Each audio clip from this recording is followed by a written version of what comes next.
Gold, trusted gold buyers. మీరు తాకట్టు పెట్టిన బంగారాన్ని విడిపించి ఈ రోజు ఉన్న మార్కెట్ ధరకు కొనబడను. ఫస్ట్ మీ టాటూ భలే అనిపించింది సార్. అంటే పార్టీ మారను అని చెప్పడానిక యూ హ్యావ్ అంటే జనరలీ అంటే ఇది డైరెక్ట్ ఎందుకు అడుగుతున్నా అంటే జంపింగ్ ఎమ్మెల్యేస్ బాగా అయిపోయారు కదా అని అందుకనే అడిగాను సార్. లేదమ్మా, ఇది నేషనల్ ఫ్లాగ్. ఇది నేషనల్ ఫ్లవర్ అంతే. బీజేపీ అని కాదు, అది కమలం. It's not a BJP symbol. BJP సింబల్లో తేడా ఉంటుంది, కింద ఒక 9 డాట్స్ ఉంటాయి. ఓకే, ఇది ఓన్లీ కమలం నేషనల్ ఫ్లవర్ కిందనే వేయించింది ఇది. సో నేషనలిజం అనేది నాకు ఇంట్రెస్ట్. రెండోది ఈ భారతీయ జెండా అంటే చాలా అభిమానం కాబట్టి అది ఫ్లాగ్ ఉండాలనేది నా ఆలోచన. దానికోసం అవి వేయించాను అంతే. అంటే మీరు చెప్పకనే చెప్తున్నారు సార్. అంటే మీరు నన్ను బ్రాండ్గా బీజేపీకే నన్ను అట్లా ఫిక్స్ చేయకండి, ఐ మేబీ నా అదర్ పార్టీ అని చెప్తున్నారా? అంటే లైక్ అది క్యారెక్టర్ అమ్మా, అది మారచ్చు మారకపోతే. నేను సత్యహరిశ్చంద్రన్ అని చెప్పి రేపు పొద్దున మారితే మారని వాళ్ళు ఎవరున్నారు? మారాల్సిన అవసరం ఎందుకు వచ్చింది? అసలు ఎందుకు మారుతున్నారు? ప్రజల కోసమా, తన సొంత లాభం కోసమా అనేది కూడా ప్రజలు గమనించాలి. ప్రజల కోసం అయితే మారితే తప్పేం లేదు. కానీ మారిన ఏం ప్రజాప్రతినిధి ఇప్పటివరకు ఆ ప్రజలకు ఏం చేసిండు అనేది ఒక పెద్ద క్వశ్చన్ మార్క్.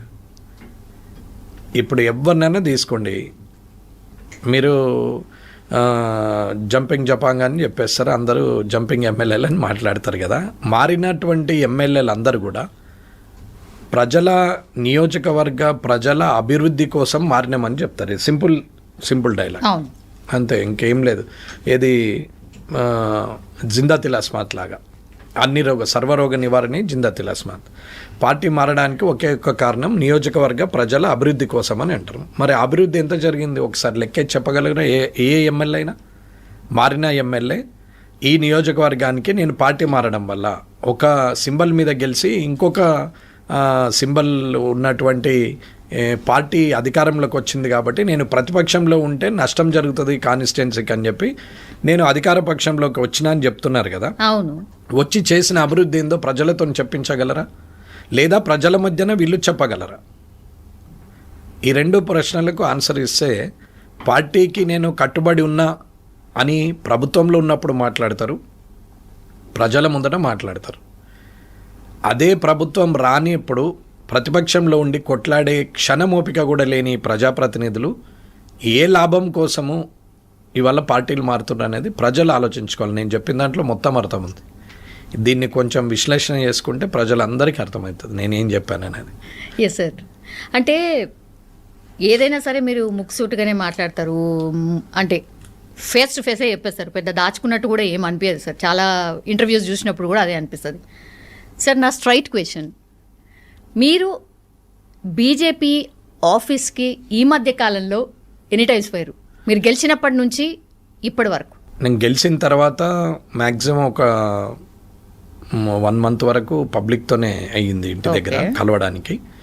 ఆ తర్వాత ఒకసారి పార్టీ ఆఫీస్కి వెళ్ళాం, ఒక మీటింగ్ ఉండే. ఆ తర్వాత అక్కడ ఒక మీటింగ్ అయింది ఆల్ ఎమ్మెల్యేస్. దెన్ నెక్స్ట్ ఒక 15 daysకి అట్లా అసెంబ్లీలో ప్రమాణ స్వీకారము ఉంది. మేము ఫస్ట్ పోలేదు కాబట్టి తర్వాత ప్రమాణ స్వీకారం కోసం అదొక మీటింగ్ అయింది. ఆ తర్వాత నన్ను జనసంకల్ప యాత్రలోనే రాష్ట్రమంతటా తిరగడం జరిగింది. తర్వాత ఎంపీ ఎలక్షన్ల వరకు కూడా రాష్ట్రమంతటా తిరగడం జరిగింది. ఎంపీ ఎలక్షన్స్ అయిపోయిన తర్వాత నేను ఎమ్మెల్సీ ఎలక్షను గ్రాడ్యుయేట్ దాంట్లో ఈ ప్రేమేందర్ రెడ్డి గారు భారతీయ జనతా పార్టీ తరపున ఉంటే నల్గొండ, ఖమ్మం, వరంగల్ దాంట్లో 15-20 రోజులు అక్కడే ఉండడం జరిగింది. ఆల్మోస్ట్ నేను గెలిచిన నుంచి డిసెంబర్ నుంచి మొదలు పెడితే జనవరి, ఫిబ్రవరి, మార్చ్, ఏప్రిల్, మే, జూన్, జూలై, ఆగస్ట్, సెప్టెంబరు 2024 వరకు నేను ఆల్మోస్ట్ పార్టీ పని మీదనే తిరిగాం. ఒక 8 to 9 months నేను కాన్స్టిట్యున్సీకి కూడా వెళ్ళలేదు. అట్లనే రాష్ట్రం మొత్తం మీద తిరగడం జరిగింది. ఒకవేళ ఉంటే ఒక 5 రోజులు 6 రోజులు ఉండొచ్చు మంత్లీ, మొత్తం ఒక మంత్ కలిసి. ఆన్ యావరేజ్ ఒక 1 month అక్కడ ఉంటే ఒక 8 months ఇక్కడ ఉన్నాం. ఆ తర్వాత ఎమ్మెల్సీ ఎలక్షన్స్ అయిపోయినాయి. తర్వాత ఒక 2-3 months ఒక 2-3 మీటింగ్లకు పార్టీ ఆఫీస్కి వెళ్ళాం. సో లోకల్లోనే ఉండిపోయాము, 24/7 అక్కడే ఉన్నాం. ఫ్యామిలీ కూడా అక్కడే ఉంటుంది, క్యాంప్ ఆఫీస్లో ఉంటాం. తర్వాత వీళ్ళు ఈ టీచర్ ఎమ్మెల్సీ, గ్రాడ్యుయేట్ ఎమ్మెల్సీ ఏదైతే మొన్న ఎలక్షన్ అయింది, అంజిరెడ్డి గారు, కుమ్మరయ్య గారు ఉన్నప్పుడు మళ్ళీ కరీంనగర్లో ఒక 13-14 డేస్ ఉన్నాం, ఉండి వర్క్ చూసుకున్నాము. ఆ తర్వాత నేను ఇంకా రాలేదు. ఒక 6 months పార్టీ ఆఫీస్కి ఏం వెళ్ళలేదు, ఎప్పుడు వెళ్ళలేదు. ఈ మధ్యన వినాయక చవితి నాడు ఒకటి, ఆ తర్వాత ఒక మీటింగ్ ఉంది రామచంద్రరావు గారితో అంటే ఒకటి, మొన్న రాష్ట్ర పదాధికారుల మీటింగ్ అంటే ఒకటి వెళ్ళడం జరిగింది. 3-4 సార్లు వెళ్ళాం. ఆల్మోస్ట్ లెక్కేస్తే ఒక 10 సార్లు వెళ్ళొచ్చు 2 yearsలో. సార్ చాలా తక్కువ వెళ్ళిన ఎమ్మెల్యే మీరేనా? అంటే ఇది ఎందుకు పర్టికులర్గా అడుగుతున్నా అంటే మీరు అసంతృప్తిగా ఉన్నారని, పార్టీ నాయకత్వం మిమ్మల్ని పట్టించుకోవట్లేదని, మీరు ఇంకేదో ఆశిస్తున్నారు కానీ మీ ఇంపార్టెన్స్ లేదని, మీరు ఇద్దరు పెద్ద నాయకుల మీద గెలిచినా నాకు అంత ఇంపార్టెన్స్ ఇవ్వట్లేదు అని మీరు అసంతృప్తిగా ఉన్నారు అని పెద్ద ఎత్తున ప్రచారం సార్. అదేం తప్పమ్మా. ఎందుకంటే పార్టీ నాకు టికెట్ ఇచ్చింది, గెలిపించింది. ఇవాళ నాకు ఈ గుర్తింపు ఉన్నదంటే పార్టీ వల్లనే. మీరు ఇక్కడికి పిలవడమైనా, మీడియా అంతా నన్ను చూపెట్టాలని, నాతో ఇంటర్వ్యూ కావాలని అడగడమైనా, ఇదంతా కూడా పార్టీ ఇచ్చినటువంటి గౌరవం. ఆ పార్టీ ఇచ్చిన టికెట్ మీద కామారెడ్డి ప్రజలు గెలిపించడం వల్ల ఇవాళ నేను ఇంత ఎలివేషన్ వచ్చింది. లేకుంటే Venkataramanareddy is the zero. But Venkataramanareddy ఎప్పుడు హీరో అయిండు? పార్టీ ప్లాట్ఫామ్ మీద టికెట్ ఇచ్చినప్పుడు, కామారెడ్డి ప్రజలు ఓటేసి గెలిపించినప్పుడు, వారి పుణ్యం ద్వారానే మనం హీరోగా మారడం జరిగింది. ప్రజలు గుర్తించడం జరిగింది, రాష్ట్రం అంతటా కూడా గుర్తించడం జరిగింది. ఏ గుర్తింపు అయితే ఎవరి ద్వారా సాధించినామో వారిని మర్చిపోయేంత పిక్చర్ అయితే కాదు, ఒకటి. రెండవది, నాకే గుర్తింపు రాలేదు అనుకుంటే ఇంతకన్నా పెద్ద గుర్తింపు ఇంకే పదవికి రాదనేది నా ఉద్దేశం. ప్రజలు, నేను గొప్పగా, ప్రజలందరికీ తెలిసింది గొప్పగా 2 ముఖ్యమంత్రుల మీద, అంటే ఒక మాజీ ముఖ్యమంత్రి, ఒక ప్రజెంట్ ముఖ్యమంత్రి, లేదా ఆ టైంలో అప్పటి ముఖ్యమంత్రి, కాబోయే ముఖ్యమంత్రి, ఏది చెప్పినా ఇద్దరి మీద, ఆ పెద్దోళ్ళ మీద గెలవడం వల్ల నాకు ఎలివేషన్ వచ్చిందనేది ప్రజలందరూ అనుకుంటుంటారు. అది నిజం కాదని నేను అన్నా. కానీ నేనెప్పుడు అట్లా ఫీల్ కాలేదు. నేను ఎప్పుడు ఏమని ఫీల్ అవుతానంటే, రూపాయి తీసుకోకుండా, ఒక్క సీసా మందు వంచకుండా, వితౌట్ బ్రైబ్తోని, ఒక్క లంచం అనేది పదమే లేకుండా ఓటేసిన ప్రజలు ఉన్నారు చూడండి, వాళ్ళు గొప్పోళ్ళు అనేది నేను ఫీల్ అవుతాను. పైసా ఖర్చు పెట్టలేదు సార్, పైసలు కూడా ఎక్కడ మందు పంచలేదు, ఒక్క రూపాయి కూడా పంచలేదు. మామూలుగా అందరూ రాజకీయం అంటే పంచంది గెలుస్తారు అనేది ఒక చిన్న టాపిక్. అది పంచడం పంచకపోవడం అనేది నేను ఇంతకుముందే కూడా చెప్పాను. నేననేది ఏంటంటే, ఆ ఇద్దరి మీద గెలవడం వల్ల ఇంత గుర్తింపు వచ్చింది అనేది నిజమే. కానీ గెలవడానికి అసలు కారణం ఏంది అంటే ఇది అనేది నేను చెప్తున్నాను. ప్రజలు, కామారెడ్డి ప్రజలు ఏమి ఆశించకుండా, మనవాడు, మనోడు, రేపొద్దున మనకు ఉపయోగపడతాడు, నిజాయితీగా ఉంటాడు, ఉన్నది మాట్లాడతాడు, అయితే అవుతుంది అంటాడు, లేకుంటే లేదంటాడు అనే ఒకే గుర్తింపు మీద చేశారు.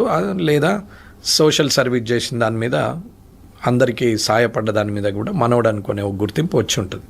దానివల్ల గెలవడం జరిగింది. కానీ పబ్లిక్ ఎలివేషన్ అంతా ఇద్దరి మీద గెలవడం జరిగిందని. ఇంతకన్నా పెద్ద గుర్తింపు ఏ పదవి వస్తే గుర్తింపు వస్తుంది? ఇప్పుడు నేను ఒక మామూలు ఎమ్మెల్యేను, పార్టీ పదవి కూడా లేదు. ఒక 119 మందిలో నేను ఒక ఎమ్మెల్యేను. 119 మంది ఎమ్మెల్యేల పేర్లు ఏ ప్రజలు చెప్తారు? పోనీ ఒక 20 మంది పేర్లు చెప్పమంటే ఎంతమంది పేర్లు చెప్తారు? ఆ చెప్పే పేర్లలో కనీసం నా పేరైతే ఉంది కదా, ఆ 20లో 10లో నా పేరైతే వస్తుంది. సరే, కేసీఆర్ గారు, రేవంత్ రెడ్డి గారు, కేటీఆర్ గారు, హరీష్ రావు గారు, శ్రీధర్ బాబు గారు, బట్టి విక్రమార్క గారు, వెంకటరెడ్డి గారు, ఇట్లా మంత్రుల పేర్లు చెప్తే లాస్ట్కు బీజేపీకి వచ్చేసరికి ఓ వెంకటరమణారెడ్డి గారు అనే పేరైతే వస్తుంది. ఇంతకన్నా పెద్ద అదృష్టం ఏముంది? ఇకపోతే ఇది ఒక రకం. వాస్తవంగా నాకు ఫ్లోర్ లీడర్గా ఇవ్వడానికి డిసైడ్ అయిన పార్టీ, కానీ నేనే వద్దని అనుకున్నాను. దాంట్లో ఏమి ఇబ్బంది లేదు. మహేశ్వర్ రెడ్డి గారికి ఇవ్వమని చెప్పి నేనే రికమెండ్ చేయడం జరిగింది. ఆయన నేను మా ఇద్దరి మధ్యనే ఉండే, మహేశ్వర్ రెడ్డి గారు, వెంకటరమణారెడ్డి మధ్యలో ఉండే. ఆయన 2 సార్లు ఎమ్మెల్యేగా గెలిచారు, నేను మొదటిసారి గెలిచాను. ఆయన 2వ సారి గెలిచారు. ఆయన 2009లో ఎమ్మెల్యే అయ్యారు. మళ్ళీ 2023లో కూడా ఎమ్మెల్యే అయ్యారు. కాబట్టి నేను మొదటిసారి ఎమ్మెల్యేను. సీనియర్ ఉంటారు. అయితే రాజాసింగ్ గారికి ఇవ్వండి, లేదు అని అంటే మహేశ్వర్ రెడ్డి గారికి ఇవ్వండి. ఆ ఇద్దరిట్లలో ఎవరికైనా ఇవ్వండి. సీనియర్లు ఉన్నారు, మిగతా అందరం మొదటిసారి గెలిచిన వాళ్ళమే. రాజాసింగ్ గారు 3వ సారి, మహేశ్వర్ రెడ్డి గారు రెండోసారి, పాయల్ శంకర్ గారు మొదటిసారి, వెంకటరమణారెడ్డి మొదటిసారి, రాకేష్ రెడ్డి మొదటిసారి, పాల్వాయి హరీష్ మొదటిసారి, ధన్పాల్ గారు మొదటిసారి, రామారావు గారు మొదటిసారి, అందరం మొదటిసారి వాళ్ళమే.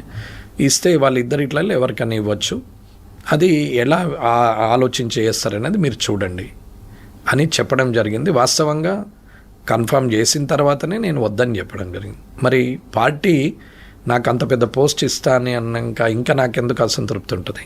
ఇంకేముండదు. ఇక పోతే ఏదో ఆశించేది ఏముంటుంది?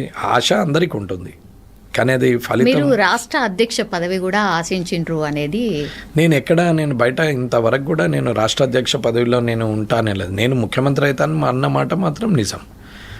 అవకాశం వస్తే ప్రధానమంత్రి కూడా అవుతామని అనుకుంటారు. ఎందుకు కాదనుకుంటారు? ఎవరెందుకు కాదనుకుంటారు? మీరున్నారు, ఎన్ని రోజులని యాంకర్గా ఉంటారు, ఎన్ని రోజులని ప్రజెంటర్గా ఉంటారు, ఎన్ని రోజులని ఎడిటర్గా ఉంటారు, ఎన్ని రోజులని ఏదో ఒక రోజు మనం స్టూడియో పెట్టాలి, పెద్ద చేయాలి, ఛానల్ పెట్టాలి, శాటిలైట్ చేయాలి, ఏదో ఒక అంబిషన్ ఉంటుంది. ఒక ఫీల్డ్లో అది ఉద్యోగస్తులైనా, వ్యాపారస్తులైనా, అగ్రికల్చరిస్టులైనా, ఆఖరికి అడ్డ మీద కూలీల లాగా పోయినా ఒకసారి ఆ లేబర్ లీడర్ను కావాలి అనే ఒక ఆలోచన వస్తుంది. తప్పేం లేదు. ట్రేడ్ యూనియన్ లీడర్గా రావాలి అని అనుకుంటారు, అసోసియేషన్ ప్రెసిడెంట్ కావాలని అనుకుంటారు, రాజకీయంగా ఉన్న వాళ్ళు ఎమ్మెల్యే కావాలనుకుంటారు, మంత్రి కావాలనుకుంటారు, ముఖ్యమంత్రి కావాలంటారు, ప్రధానమంత్రి. ఆశ పడడంలో తప్పు లేదు, కానీ అర్హత ఉందా లేదా అనేది ఆలోచించుకోవాలనేది నా ఉద్దేశం.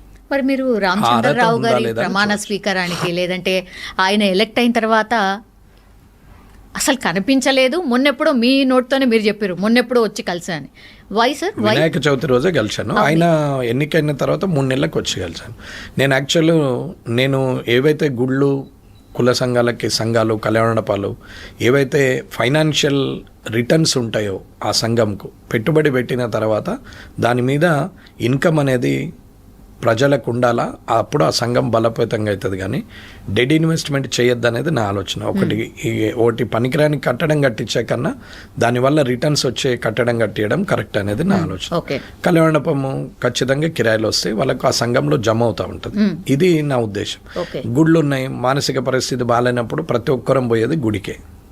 ఎంత ఇబ్బందులు వచ్చినా, ఎంత డబ్బున్నోడైనా, ఎంత డబ్బు లేనోడైనా, ఆ పుష్కలంగా ఆరోగ్యంగా ఉన్నోడైనా ఒక్క పొద్దులు పట్టిపోతాడు, అనారోగ్యం ఉన్నోడు ఖచ్చితంగా బాగు చేయి భగవంతుడు అని దేవుని దగ్గరికి పోతాడు. కాబట్టి ఆ గుళ్ళకి కానీ, మసీదులకు కానీ, చర్చిలకు కానీ ఆ వాల్యూ ఉంది. కాబట్టి మనిషి ప్రశాంతంగా తన గురించి తాను కోరుకునే ఒకే ఒక్క ప్లేసు అవి ఆ దేవుడు ఉన్నటువంటి గుళ్ళు తప్ప వేరే అవకాశం అయితే ఉండదు. సంతోషాన్ని మిత్ర బృందానికి పంచుకోవచ్చు, లేదా పార్ట్నర్స్తో పంచుకోవచ్చు, లేదా కుటుంబంతో పంచుకోవచ్చు, కానీ కష్టాన్ని మాత్రం దేవునితోనే పంచుకుంటాం. అది ప్రతి ఒక్కరు మన ఆత్మవిమర్శ చేసుకుంటే అర్థమవుతుంది. ఎవరం కోరుకున్న ఓ టైంలో భగవంతుడు జర నన్ను ఇది చూడని చెప్పి ఇట్లా అనే పోతాము, అంతే. పొద్దున్న లేసాను, అది ఖచ్చితంగా చేస్తాం.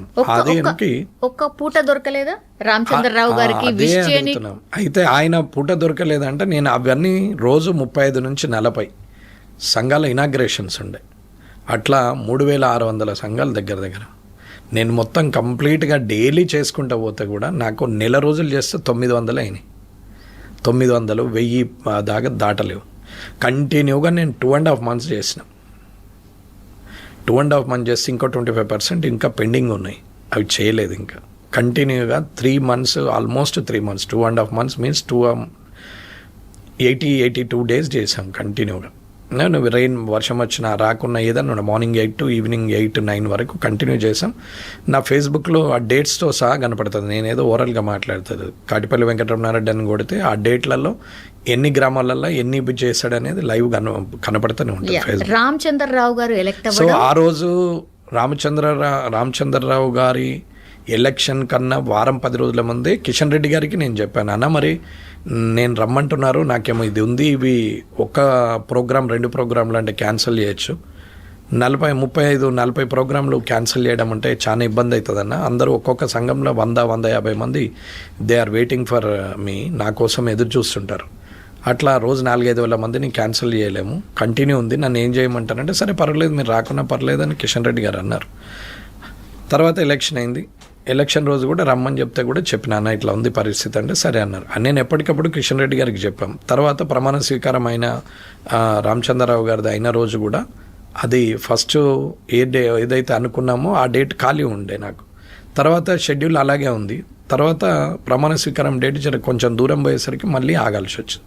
నాకు అక్కడ షెడ్యూల్ ఉండే, రామచంద్రరావు గారి దగ్గర కాలేదు. యాక్చువల్గా రామచంద్రరావు గారుతో నేను చాలా క్లోజ్గా ఉంటాను, చాలా హ్యాపీగా ఉంటాము. ఆయన మనిషిగా 100% చాలా జెన్యూన్, కల్మషం లేని వ్యక్తి.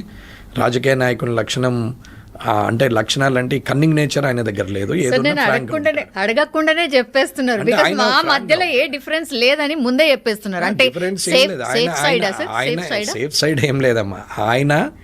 ఆయన నిజంగా కూడా కల్మషం లేని వ్యక్తి. మీరు ఎవరినైనా అడిగినా చెప్తారు పార్టీలో. మరి రాజా సింగ్ గారు రిజైన్ చేయడం, ఆయన ప్రమాణ స్వీకారం చేయడం ఆల్మోస్ట్ సేమ్. మరి రాజా సింగ్ గారు రాజా సింగ్ గారు అసలు ఏంటి సార్ ఎపిసోడ్? కరెక్ట్ గా చెప్పండి సార్, రకరకాలుగా చెప్తున్నారు. ఏదైనా చెప్పొచ్చమ్మా, పార్టీ అది. నీకు నిజంగానే చెయ్యాలని, పోటీ చేయాలని ఉంది, వెళ్ళి అప్లికేషన్ చేసి చేసేది ఉండే. వెళ్ళినరు కానీ అప్లికేషన్ అయితే చేయలేదు అనేది వాళ్ళ వాదన. చేసేందుకు పోతే తీసుకోలేదని ఈయన వాదన. సరే ఏదన్నా కావచ్చు, అది పార్టీ. 2 సార్లు ఎమ్మెల్యేగా గెలిచావు, 3 సార్లు గెలిచావు, ఆ పార్టీ సింబల్ మీదనే కదా. ఇంటి గుట్టును బయటది పెట్టద్దు కదా. భార్య సింటిది కూడా ఎక్కడో దగ్గర తప్పు చేస్తుంది, భర్త సింటోడు కూడా ఎక్కడో దగ్గర తప్పు చేస్తాడు, పిల్లలు కూడా ఎక్కడో దగ్గర తప్పు చేస్తారు. కానీ మంచిని చూడాలి, కానీ ఒక్కసారి 2 సార్లు చెడు జరిగిందని దాన్ని పట్టుకొని మనం మంచినే మర్చిపోతే కష్టం. ఎవరెంత అయినా, ఏ రాజకీయ నాయకుడు రాజకీయంలో వర్గాలు అనేది కామన్, అది లేకుండా ఉండనే ఉండదు. అది లేదు అని చెప్పడం అనేది తప్పు. అది ఉంటేనే రాజకీయం, అది లేకపోతే రాజకీయం కాదు. ఈ భూమి ఉన్న రోజులు సూర్యచంద్రులు ఎంత అయితే నిజమో, ఈ రాజకీయం ఉన్నన్ని రోజులు వర్గాలు శత్రువులు అనేది అంతే కామన్. ఆ సూర్యచంద్రులు ఈ భూమి ఉన్న రోజులు ఎంతైతే నిజమో, ఈ రాజకీయం అనే పదానికి, ఈ రంగానికి వాస్తవంగా శత్రువులు ఉంటారు, ఖచ్చితంగా వర్గాలు ఉంటుంది. నాకు నచ్చింది మీకు నచ్చాలని లేదు, నా ఐడియా మీది కరెక్ట్ అని మీరు ఒప్పుకోవాలని రూలు లేదు. మీ ఒపీనియన్ మీది, నా ఒపీనియన్ నాది. కానీ ఒక డిస్కషన్ చేసిన తర్వాత ఏదో ఒక ఒపీనియన్ కంక్లూజన్కి వస్తుంది. సరే 3 సార్లు గెలిచిర్రు, ఆ రికగ్నేషన్ మీద హైయర్ అథారిటీకి కంప్లైంట్ చేసి, నేను బ్రదర్గా ఆయనకు నాకు 10 ఏళ్ళు, ఇంచుమించుగా ఒక 8-10 ఏళ్ళు, నేను 8 ఏళ్ళన్నా పెద్దోడిని అనుకుంటున్నాను. నేనైతే 8-10 ఏళ్ళు పెద్దోడినే అనుకుంటున్నాను. 45 అట్లా ఉంటుండొచ్చు, నేనైతే 55. సరే పెద్దవాళ్ళకి వెళ్ళి చెప్పేది ఉండే. 3 సార్లు ఎమ్మెల్యేగా అయినరు, ఢిల్లీ వెళ్ళి కంప్లైంట్ చేసేది ఉండే, అక్కడ పోయి మాట్లాడేది ఉండే. ఓకే, అది మాట్లాడలేవు, ఊరుకున్నా పర్వాలేదు. రాజీనామా చేస్తున్నా దమ్ముంటే యాక్సెప్ట్ చెయ్యి అనడం మాత్రం తప్పమ్మా. ఆయన ముందరనే నేను చెప్పగలుగుతా, నాకు కలుస్తాడు. నిన్న మొన్న నాంపల్లి కోటలో కూడా కలిసినాం, హగ్ చేసుకుంటాం, అట్లా ఏం లేదు. అన్న అంటాడు, అన్న అంటా, నాకు కూడా ఆయన అంటే ఇష్టమే, అట్లేం లేదు. కానీ ఆయన దమ్ముంటే నా రాజీనామాను యాక్సెప్ట్ చేయని ఒక పార్టీకే సవాలు విసిరినప్పుడు, పార్టీ యాక్సెప్ట్ చేయకపోతే పార్టీ సున్నా అవుతుంది. పార్టీలో దమ్ము లేదని అంటారు. ఆ దమ్ము ఉందా లేదా అనేది క్వశ్చన్ వేసింది ఎవరు? రాజాసింగ్ గారు వేశారు. దమ్ము ఉంటే అని అన్నారు. దమ్ము ఉంటే అంటే చేయాల్సిన పరిస్థితి వచ్చింది, చేశారు, రాజీనామా చేశారు. ఈయన రాజీనామాను వాళ్ళు యాక్సెప్ట్ చేశారు. సస్పెండ్ చేయలేదు పార్టీ సస్పెండ్ చేస్తే పార్టీ తప్పు అవుతుంది. ఇవాళ నేను రాజీనామా చేస్తే అది నా ఇష్టం, నేను రాజీనామా చేయొచ్చు. నన్ను పార్టీ సస్పెండ్ చేస్తే నేను తప్పు చేసినట్టు. ఇది గమనించుకోవాలి ఏ లీడర్ అయినా సరే. కానీ ఆవేశంతో తను చేయడం, ఇవాళ ఒక 15 ఏళ్ళు అంటే 30 ఏళ్ళకి, ఇంచుమించుగా 30 ఏళ్ళకి ఎమ్మెల్యే అయినరు.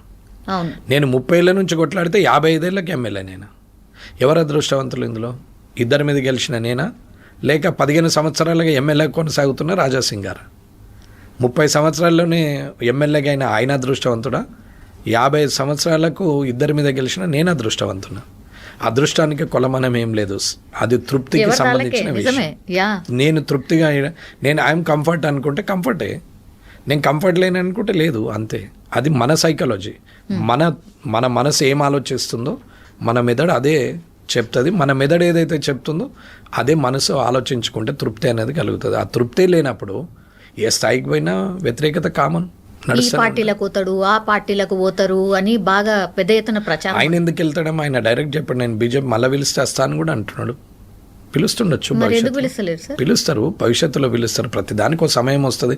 నేను అప్పుడే ఎన్టీ రామారావు గారిని నాగయ్య కాలంలో పుడితే నేను సావిత్రి గారిని పెళ్లి చేసుకుంటుంటే అంటే ఎంత చీప్గా ఉంటుందో. ఈ సమయంలో 1970లో పుట్టాల్సిన 1970లోనే పుట్టాలా, 1950లో పుడితే బాగుంటుండే అనుకుంటే తప్పు. అదే 1970లో పుట్టే నేను అయ్యో 2025లో పుడితే నేను ఇప్పుడు మంచిగా హ్యాపీగా ఉంటుంటే కదా, ఫుల్ ఎస్టాబ్లిష్ అయింది, డిజిటల్ ప్లాట్ఫామ్ ఉంది అని అనుకుంటే తప్పు కదమ్మా. ఎవరికి ఎప్పుడు ఏది రాసి ఉంటే అది జరుగుతుంది. కష్టపడడం మన వంతు, ఫలితం మాత్రం ఆ దేవుడు ఇస్తాడు. అది ఆలోచించకుండా ఆవేశపడి అందరము అంటే వాళ్ళ రేవంత్ రెడ్డి గారు ముఖ్యమంత్రి అయినరు, అయ్యో ఆయన వయసు నా వయసు సేమ్ నేను కాలేదు అంటే ఎలా? అది తప్పు కదా. ఆయన అయిండు, కష్టపడవచ్చు, అయిండు. నా కష్టంలో ఎక్కడో లోపం ఉండొచ్చు, కాకపోవచ్చు, తప్పేముందండి. ఎవరికి ఎప్పుడు ఏది రాసి ఉంటే అది అవుతుంది. తెలంగాణ వచ్చింది, కేసీఆర్ గారు ముఖ్యమంత్రి అయినారు. రాజశేఖర రెడ్డి గారు చనిపోయారు, రోషయ్య గారు ముఖ్యమంత్రి అయినారు. కిరణ్ కుమార్ రెడ్డి గారికి అవకాశం వచ్చింది. అదే ఎన్టీ రామారావు గారే చనిపోకపోతే, అదే చంద్రబాబు నాయుడు కాకపోతే, ఇలా అనుకుంటే ఏది అనుకుంటే అదే. కాబట్టి అవకాశం ఏ రూపకంగా వచ్చేది ఎవరికి తెలియదు. కానీ ఆ అవకాశం వచ్చినప్పుడు మనం చనిపోయిన తర్వాత కూడా నిజంగా ఆయన చాలా బాగుండే, అలా ఉండాలి అనే పేరు తెచ్చుకున్న వాళ్ళు లీడర్లు. కానీ వీళ్ళందరూ అలాంటి ఆలోచన లేరు. నాన్ కరప్టెడ్ ముఖ్యమంత్రులు ఇద్దరు. ఒకరు కోట్ల విజయభాస్కర్ రెడ్డి గారు, రెండవది ఎన్టీ రామారావు గారు. ఈవెన్ నేను అభిమానించే రాజశేఖర రెడ్డి గారిని కూడా నేను ఈ కోవలకు తీసుకురావట్లేదు. నాకంటే ఆయన అంటే ఇష్టమే, కానీ నిజంగా చెప్పాలంటే మరి కోట్ల విజయభాస్కర్ రెడ్డి గారు, ఎన్టీ రామారావు గారు ₹1 కూడా కరప్షన్ చేయలేదు. కావాలంటే అప్పుడు చీఫ్ సెక్రటరీలు, ప్రిన్సిపల్ సెక్రటరీస్, అప్పుడున్న ఐఏఎస్ ఆఫీసర్లను ఎవరు అడిగినా చెప్తాను. ఓకే, వాళ్ళని చూసి ఇన్స్పైర్ అయ్యి రాజకీయాల్లో వచ్చారా సార్? 100%. ఓకే, అంతే కదా. కానీ అవకాశం ఇచ్చింది మాత్రం భారతీయ జనతా పార్టీ. నేను కాంగ్రెస్ ఫ్రమ్ ద బిగినింగ్ నుంచి. Yeah. కానీ అవకాశము నాకు రాజకీయంగా అవకాశం ఇచ్చింది కాంగ్రెసే. నన్ను రాజకీయంగా ఎదుగుదల చేసింది, జిల్లా పరిషత్ చైర్మన్ చేసింది వైఎస్ రాజశేఖర రెడ్డి గారే. సరే, ఎవరెవరో ఏదేదో చెప్పుకుంటారు, మేము చేసినాం అంటారు, కానీ అది నాకు తెలుసు, చేసిన ఆయనకు తెలుసు, పైన భగవంతునికి తెలుసు. అబద్ధమే. ఇప్పుడు అధికారంలో ఉంది కాంగ్రెస్ పార్టీ కాబట్టి ఎప్పుడైనా అనిపిస్తుందా సార్, అయ్యో నేను రాంగ్ పార్టీలు ఉన్నానా? అట్లా ఏం లేదం. ఎందుకు అనిపిస్తుందాం? అయ్యో అందులో ఉంటే టికెట్ ఇవ్వకపోతారేమో, నాకు ఎమ్మెల్యేనే కాకపోతుంటేనేమో అని అనుకోవాలి. కానీ నేను ఇందులో ఉంటేనే ఎమ్మెల్యే అయినా అని అనుకుంటా నేను. కాబట్టి అట్లేం లేదు. ఇవాళ భారతీయ జనతా పార్టీలో నాకు ఎమ్మెల్యేగా నాకు మళ్ళీ తిరిగి రాజకీయ భిక్ష పెట్టింది ఆ పార్టీ. సరే, పార్టీలు మారడం అనేది వారి వ్యక్తిగత విషయం, వారి అవసరాలకే మారుతారనేది అయితే నేను నమ్ముతా. ప్రజల అవసరాల కోసం మారే వ్యక్తిని నేనైతే చూడలేదు. ఈ మధ్య కాలంలో చాలా కాంట్రవర్సీగా ఉన్నటువంటి టాపిక్ సార్, ఓసీలకు రిజర్వేషన్. అంటే మీకు వెనకాల రెడ్డి ఉంది కాబట్టి ఆ రెడ్డిల గురించే మీరు ఏదో ఫైట్ చేస్తున్నట్టుగా, లేకపోతే ఓసీల గురించే మీరు ఫైట్ చేస్తున్నట్టుగా, మిగతా వాళ్ళు అసలు మీకు అక్కర్లేనట్టుగా ప్రొజెక్షన్ అవుతుంది సార్. నిజంగా మీ మనసులో మాట ఏంటి సార్? ఒకటి అందరు గమనించాల్సింది ఏంటంటే, ప్రజలందరూ కూడా, నాకైతే కులం ఫీలింగ్ ఉండదు, మతం ఫీలింగ్ ఉండదు. నేను ఇప్పటివరకు మతం పట్టుకొని ఎక్కడ మాట్లాడిన సందర్భం లేదు, కులం పట్టుకొని మాట్లాడిన సందర్భం లేదు.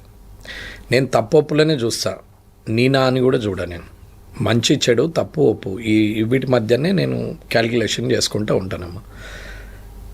వాస్తవంగా ఏదైతే ఆర్థిక పరమైన రిజర్వేషన్స్ ఇవ్వమని చెప్పినాం, నేనన్నది ఓసీ రిజర్వేషన్ ఇచ్చేసి జనరలే పెట్టకండి, జనరల్ ఎందుకు ఓసీ రిజర్వేషన్ ఇచ్చేయమని చెప్పినాం. As per calculation of government, కుల గణన చేసినటువంటి ప్రభుత్వము అది నిజంగానే న్యాయమైనప్పుడు కులాల వారిగానే రిజర్వేషన్లు ఇవ్వమని చెప్పినాం. మాలది మాలకే, మాదిగది మాదికే. మాలోళ్ళల్లో కూడా నీరడోళ్ళు ఉంటారు, మాదిగోళ్ళల్లో కూడా వేరే రకాలు ఉంటాయి. అందులో ఏబిసిడి టైప్ అట్లా కూడా ఉంటాయి. అవును, చెర్ల నుంచి నీళ్ళు ఇడిచిపెట్టే వాళ్ళని నీరడోళ్ళు అంటారు. డప్పు కొట్టేటోళ్ళు డప్పు కొట్టుతూ ఉంటారు. ఇక తోలు తీసేవాళ్ళు, బర్రెలు చనిపోతే గోజల తోళ్ళు తీసేవాళ్ళు వాళ్ళు ఉంటారు. అలాగే బొందలు దావేటోళ్ళు వాళ్ళు ఉంటారు, కాటిపాపలోళ్ళు ఉంటారు. వీళ్ళందరూ చాలా రకాలు ఉంటాయి అందులో. అట్లా మాలోళ్ళల్లో కూడా ఉంటారు. అంటే ఎస్సీలల్లో మాల మాదిగా అంటారు. అందులో కూడా సబ్ డివిజన్స్ ఉంటాయి. ఇప్పుడు నేను చెప్పిన వృత్తి, వాళ్ళ వృత్తిని బట్టి అట్లా చేశారు. సరే, అప్పటి పరిస్థితులను బట్టి అట్లా చేశారు. అట్లాగే బీసీలలో దర్జీలు ఉంటారు, టైలరింగ్ అంటే ఇప్పుడు టైలరింగ్ కొట్టడం, ఇప్పుడు మంగళోళ్ళు చేయడం, ఇవన్నీ ఈ కులపడు ఆ కులపడు అని లేదు, ఎవరికి టాలెంట్ ఉంటే వాళ్ళు చేస్తున్నారు. అవును. అట్లానేమి నాయి బ్రాహ్మలే ఒక్కరే చేస్తున్నారు అనేది లేదు. అట్లాగే దర్జీలు చాలా లీస్టెడ్ పాపులేషన్ ఉంటారు. బీసీలలో హైయెస్ట్ పాపులేషన్ ముదిరాజు, మున్నూరు కాపు ఉంటారు. నేను ఇంట్లో 134 కులాలు ఉన్నాయి. అవును. సరే, అందులో ఒక 10-15 ఎస్సీలలో ఉన్నాయి, ఓసీలలో కూడా 20-25 ఉన్నాయి. వీళ్ళందరినీ కూడా ఇలా గుడాట్ రెడ్డిలు అంటారు, గుడాట్ కాపులు అంటారు, మోటాట్ అంటారు, పాకనాట్ అంటారు, చిట్టప్ అంటారు, ఏవో చెప్తా ఉంటారు. ఇంట్లో కూడా రెడ్డిలలో కూడా ఉన్నారు, ఆర్యవైశ్యులలో కూడా ఉన్నారు. బ్రాహ్మణుల కర్ణాలు అంటారు, బ్రాహ్మణులు అంటారు, ప్లస్ పూజారులు అంటారు. ఒక్కొక్క రకం అందులో కూడా 4-5 రకాలు ఉంటాయి. వెల్మలు ఉన్నారు, ముస్లిమ్స్ ఉన్నారు, చాలామంది మార్వాడి ఉన్నారు. అందులో కూడా జైన్లు వేరు, మహేశ్వరులు వేరు, అగర్వాళ్ళు వేరు, అందులో కూడా చాలా మటుకు ఉన్నారు. ఇవన్నీ కలిపితే 200 ఉంటుండొచ్చమ్మా. మొత్తం కలిపితే 200 ఉంటుండొచ్చు. కుల గణన చేసినటువంటి ప్రభుత్వాన్ని నేను ఏమడిగినా అంటే, ఈ పంచాయతీ ఏంది, కులం ఏంది, రిజర్వేషన్తో గొడవలేంది, కలిసి ఉండేటువంటి జనంలో రాజకీయ నాయకుల ఎదుగుదల కోసం పెడుతున్నటువంటి కార్యక్రమాలు. కాబట్టి నేనేమన్నంటే కులగణన చేసిరు, మీరు ఏ కులంలో ఎంతమంది ఉంటే అంతే ఇచ్చేయండి. దర్జీలు ఉన్నారు, 0.1% 1% వస్తుంది, ఆయనకు ఒకటే సీటు. రాష్ట్రం మొత్తం మీద దర్జీకి రిజర్వేషన్. రెడ్డిలో 6% ఉన్నారని అంటారు, 6.5, 7.5, 1.5 నాకు ఐడియా లేదు, నేను దాని గురించి మాట్లాడతలేను. ఎంతనైనా ఉండొచ్చు రెడ్డిలు. సరే, సపోజ్ ఇప్పుడు జీటీవీలో భరత్ గారు కానీ ఇంకా వేరే దగ్గర ఒక 6.5, 7.5 అని వాళ్ళు అన్నారు. వాళ్ళ లెక్క ప్రకారమే మాట్లాడదాం. 6-7% ఉన్నారు కాబట్టి 6-7 సీట్లే వస్తాయి. అంటే ఇప్పుడు 30-40 మంది ఉన్నారు కదా అసెంబ్లీలో, రేపు తగ్గని తప్పేముంది? ఎవరు ఒప్పుకుంటారు సార్ అట్లా? అందరూ ఒప్పుకోవాల్సిందే, ఒక రూల్ని అందరూ ఒప్పుకోవాల్సిందే. అందరూ అన్నీ కావాలి. రెడ్డిలు కూడా తగ్గాల్సిందే, నీ పాపులేషన్ బట్టి. నువ్వు వీలైతే పాపులేషన్ పెంచుకోవద్దన్నాడు, వద్దనిలే కదా. ఇప్పుడు జనమంతా అదే కదా కోరుతున్నది, పాపులేషన్ పెరిగితే రిజర్వేషన్ పెరుగుతుంది. బేస్డ్ ఆన్ పాపులేషనే కదా ఇప్పుడు చేసింది. కులగణన అదే కదా ఇప్పుడు చేసింది, అదే కదా రేవంత్ రెడ్డి గారు చేసింది. పాపులేషన్ పెంచుకోమని చెప్తున్నాను నేను, దర్జీలకు అదే చెప్తున్నాను. రెడ్డిలు కూడా అదే పెంచుకొని రేపు 40% పెంచుకొని. ఎవరు వద్దన్నారు? అడ్డం ఎవరు వస్తలేరే? నీ పాపులేషన్ పెంచుకోవడానికి నీకు అడ్డం వస్తలేరు కదా ఎవరు. నీకు 3 పిల్లలు ఉంటే ఎలిజిబిలిటీ కూడా ఎత్తేసారు, ఇంకా ఫ్రీ. నువ్వు రేపు రాజకీయంలోకి వచ్చి ఇంకా వేరే వాళ్ళు ప్రభుత్వం వస్తే పెట్టండి అన్లిమిటెడ్ చిల్డ్రన్స్. పిల్లలు ఎంతమంది ఉన్నా రాజకీయ పోటీకి అరువులే అని పెట్టండి. వాళ్ళ బయలా తీసుకురండి, ఏమైంది? జీవో తీయండి, ఏమైంది? పరగొడేది ఏం లేదు. పెరిగిన అట్లనే పాపులేషన్ పెరిగి రోడ్లన్నీ ఇరుకులైపోయి ఇండ్లల్లో పట్టకుండా, ఇండ్లు లేకుండా లాస్ట్కు బిచ్చమెత్తుకునే పరిస్థితి వస్తుంది. ఇప్పుడు ఏది గైడ్ చేస్తున్నట్టు ప్రభుత్వము? ఇప్పుడు ఇందిరాగాంధీ గారు అప్పుడు సరే ఎమర్జెన్సీ అని పెట్టారు, రస్బందీ అని పెట్టేసారు. అప్పుడు ఆపరేషన్లు దొరికినట్టు తీసుకుపోయి ఆపరేషన్. అందరూ తప్పని అంటారు. నాకు ఎమర్జెన్సీ గురించి ఐడియా లేదు, కానీ నేను అనేది ఏంటంటే అది తప్పు అంటారు. కానీ పాపులేషన్ కంట్రోల్ కావడానికి అదో కారణమని నేనంట. ఎవరు ఒప్పుకున్నా ఒప్పుకోకపోయినా ఆ రోజు ఇందిరాగాంధీ గారు సరే సంజయ్ గాంధీ గారు ఎవరు చేసిర్రు అని అంటారు, చేసిరు, ఎత్తుకపోయారు, పట్టుకపోయారు, ఆపరేషన్ చేసిరు, కొందరు చనిపోయారు అంటారు. సరే, ఒక ప్రయోగం చేసిరు. వాస్తవంగా పిల్లలు అప్పుడు 8, 9, 10, 11, ఎందుకు మేమే 5. మా నాన్న సమితి ప్రెసిడెంట్ ఉన్నారు, 25 సంవత్సరాలు అయినా 5 పుట్టినాం. ఎన్టీ రామారావు గారు టాప్ స్టార్, 24 గంటలు పనిచేస్తున్నారు, అయినా 11 మంది పుట్టిరు. అప్పుడు ఉన్నటువంటి అందరికీ కూడా 8, 10, 7, 9, 10, 11, 12 పుడుతూనే ఉన్నారు. ఇవాళ ఏదో ముస్లిమ్స్ని అంటారు, కానీ ఇప్పుడున్న ముస్లిమ్స్కి కూడా 2-3 కూడా లేరు, ఇద్దరికే లిమిట్ అయ్యారు. ఎప్పుడో ఉన్న వాళ్ళు ఉన్నారు, కానీ మనల్లో కూడా ఎప్పుడో ఉన్న వాళ్ళకి కూడా 10, 11 ఉన్నారు. మా పెద్దక్కకి నాకు 15 సంవత్సరాలు డిఫరెంట్. ఆమె 10th క్లాస్ చదివితే నేను పుట్టిన. మరి ఇబ్బంది ఏం లేదే, పాపులేషన్ పెరిగింది కదా. ఇప్పుడు ఏమంటున్నారు? పాపులేషన్ బేస్ చేసి మాకు ఇంతమంది ఉన్నాం కాబట్టి మాకు ఇంత రిజర్వేషన్ కావాలని అంటున్నారు కదా. ఇది ఎవరు పెట్టారు? బీసీలు అడిగిరా? ఎస్సీలు అడిగిరా? ఏ కులం అన్న అడిగిందా? ఏ కులం అడగలేదే. నాకు ఈ రిజర్వేషన్ ఇవ్వమని అడగలేదు. నాకు ఈ ఉద్యోగం ఇవ్వండి, నాకు ఈ విద్యావకాశం ఇవ్వండి, నాకు వైద్యావకాశం ఇవ్వండి అని ప్రజలు అడుగుతున్నారు తప్ప నాకు ఈ పొలిటికల్గా పోటీ చేయడానికి నాకు రిజర్వేషన్ ఇవ్వమని అడిగిరా ప్రజలు? ఎన్ని లక్షల మందిలో ఎంతమంది పోటీ చేస్తున్నారు? మన జనాభా ఎంత? మన తెలంగాణ జనాభా ఎంత? 4 కోట్ల మంది కదా సార్. 4 కోట్ల మందికి 119 మందికి అవకాశం వచ్చింది కదా. అవును. మరి రిజర్వేషన్ దేనికి? రాజకీయానికి. ఒక్కసారి చిన్న లాజిక్ ఆలోచించండి. ఎంపీడీసీలు, సర్పంచులు మొత్తం కలిసి ఎంతమంది? 12,000 మంది అవుతారు. అవును. ఒక 20,000 మంది వార్డు మెంబర్లు, సొసైటీ డైరెక్టర్లు అందరిని లెక్కేసి మొత్తం ఇక పనికి వచ్చినా పనికి రాకుండా ఏదో ఒకటి వేసేసుకుంటే ఒక 20,000, 25,000 మంది. 4 కోట్లేటు, 25,000 మంది ఎటు? ఎంత పర్సెంటేజు? అంటే 1% కూడా లేని రాజకీయ పదవుల కోసం ఇవాళ కులాల మధ్యన, మతాల మధ్యన, అంటే కులాల మధ్యన ఇవాళ చిచ్చు పెట్టినట్టే కదా. కాబట్టి నేనేమంటున్నా అంటే ఆర్థిక సామాజికత ఉండేటట్టు, ఆర్థిక సమానత్వం ఉండేటట్టు చూడాలి. సపోజ్ ఎగ్జాంపుల్, ఇప్పుడు శరత్ గారు కలెక్టర్ ఐఏఎస్ ఉండే, ఇప్పుడు ఏదానికో చైర్మన్ చేశారు, ఎనర్జీ దానికి ఏదానికో చైర్మన్ చేశారు మొన్న రిటైర్ అయిన తర్వాత. ఆయన ట్రైబల్, ఆయన పిల్లలకు మళ్ళీ ఇవాళ తీసుకున్నారా లేదా రిజర్వేషన్? మరి అదే ట్రైబల్ ఇలా పోడు కొట్టుకుంటూ అడవిలా వ్యవసాయం చేసుకుంటున్న పిల్లలకి ఏముంది? ఎట్లున్నారు అట్లనే ఉన్నారు కదా. అంటే డప్పు కొట్టేటోడేమో డప్పే కొట్టాలా ఇంకా, కానీ అందులో నుంచి వచ్చి డాక్టర్ అయిన పిల్లలకు మళ్ళీ డాక్టరే కావాలా? రిజర్వేషన్ ఎవరికి కావాలా? డబ్బు లేనోడికి రిజర్వేషన్ కావాలా? ఉన్నోడు ఆల్రెడీ నీకు రిజర్వేషన్లో వచ్చింది, రిజర్వేషన్ అయింది, రిజర్వేషన్లో వచ్చినావు, మళ్ళీ నీ పిల్లలకి రిజర్వేషన్. నువ్వు డబ్బు సంపాదిస్తేవి, నువ్వు ఆర్థికంగా స్తోమత అయింది, నువ్వు తాండా మర్చిపోతివి, హైదరాబాద్ గచ్చిబౌలిలో ఉంటివి, ఫైనాన్షియల్ డిస్ట్రిక్ట్లో కొంటివి. ఇవాళ నీ పిల్లల్ని మళ్ళీ ఎవరికి ఇస్తున్నావు? తాండాలో ఉన్న వాళ్ళకి ఇస్తున్నావా, హైదరాబాద్లో ఉన్న వాళ్ళకి ఇస్తున్నావా? ఏమన్నంటే మతం లేదు, కులం లేదు, కులరహిత సమాజం అని చెప్పి టీవీలలో ఇస్తారు కాబట్టి ఇంటర్ క్యాస్ట్లను ఎంకరేజ్ చేస్తున్నాం. మరి ఆయనకి ఎందుకు వర్తించాలా? ఆ ట్రైబల్కి ఎందుకు వర్తించదు? ఈ డప్పు కొట్టేటోళ్ళకి ఎందుకు వర్తించదు? ఈ డాక్టర్ అయిన వాళ్ళకి ఎందుకు వర్తించాలా అనేది నా వాదన. నేను రెడ్డిలనే మాట్లాడలే, ఓసీలు, అదర్ క్యాస్ట్. ఇప్పుడు ఇంకో వాదన కూడా అంటున్నారు, మీరు ఏమన్నా మాట్లాడతారు, మీరు రెడ్డి కదా, మీకు మస్తు ఉంటుంది, ఎంతో కొంత ఉంటుంది కాబట్టి మీరు ఏమన్నా మాట్లాడతారు, అన్ని లాజిక్లు తీసుకొస్తారు అనేది కూడా. నేను ఏది మాట్లాడట్లేదమ్మా, నిజమే మాట్లాడుతున్నా. నాకు రిజర్వేషన్ అవసరం లేదు, నాకు అసలు రేషన్ కార్డే లేదు. నేను నా బండి మీద, నేను ఎమ్మెల్యే టికెట్ మీద కూడా టోల్ గేట్ దాటను, నేను ఫాస్టాగ్ మీదనే దాటుతా. అన్నిటికన్నా ముఖ్య విషయము, నేను ఇప్పటికీ గవర్నమెంట్ నుంచి పిఎన్ తీసుకోలేదు. ఎమ్మెల్యేగా నేనే నా ఫోన్లో మాట్లాడుకుంటా, నేనే ప్రజలతో మాట్లాడతా. నాతో ఆఫీస్లో పనిచేసే వాళ్ళు నా టీం మెంబర్స్ ఫ్రీ ఆఫ్ కాస్ట్లని చేస్తారు. వాళ్ళు ఎవరికి జీతాలు లేవు, ఎక్కడ చేయం. కావాలంటే కలెక్టర్ గారిని అడగచ్చు, కామారెడ్డి కలెక్టర్ని అడగచ్చు, వెంకటరమణారెడ్డి గారికి గవర్నమెంట్ పిఏ ఉన్నారా అని అడగచ్చు. ఎందుకు తీసుకోలేదమ్మా 24 నెలల నుంచి ఒక గవర్నమెంట్ పిఏను? ₹1,00,000 జీతం ఉంటుంది ఆయనకి. ఎందుకు తీసుకోలేదు సార్?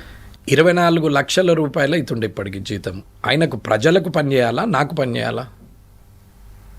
ఏం చేస్తారమ్మా? ఇల్లు వచ్చి నా ఫైళ్ళు పట్టుకుంటారు, నా టవాల్ పట్టుకుంటారు, నాకు నీళ్ళ బాటిల్ పట్టుకుంటారు, చెమటేస్తే వెంటనే టిష్యూ ఇస్తారు, తుడుచుకోవాలి మనం.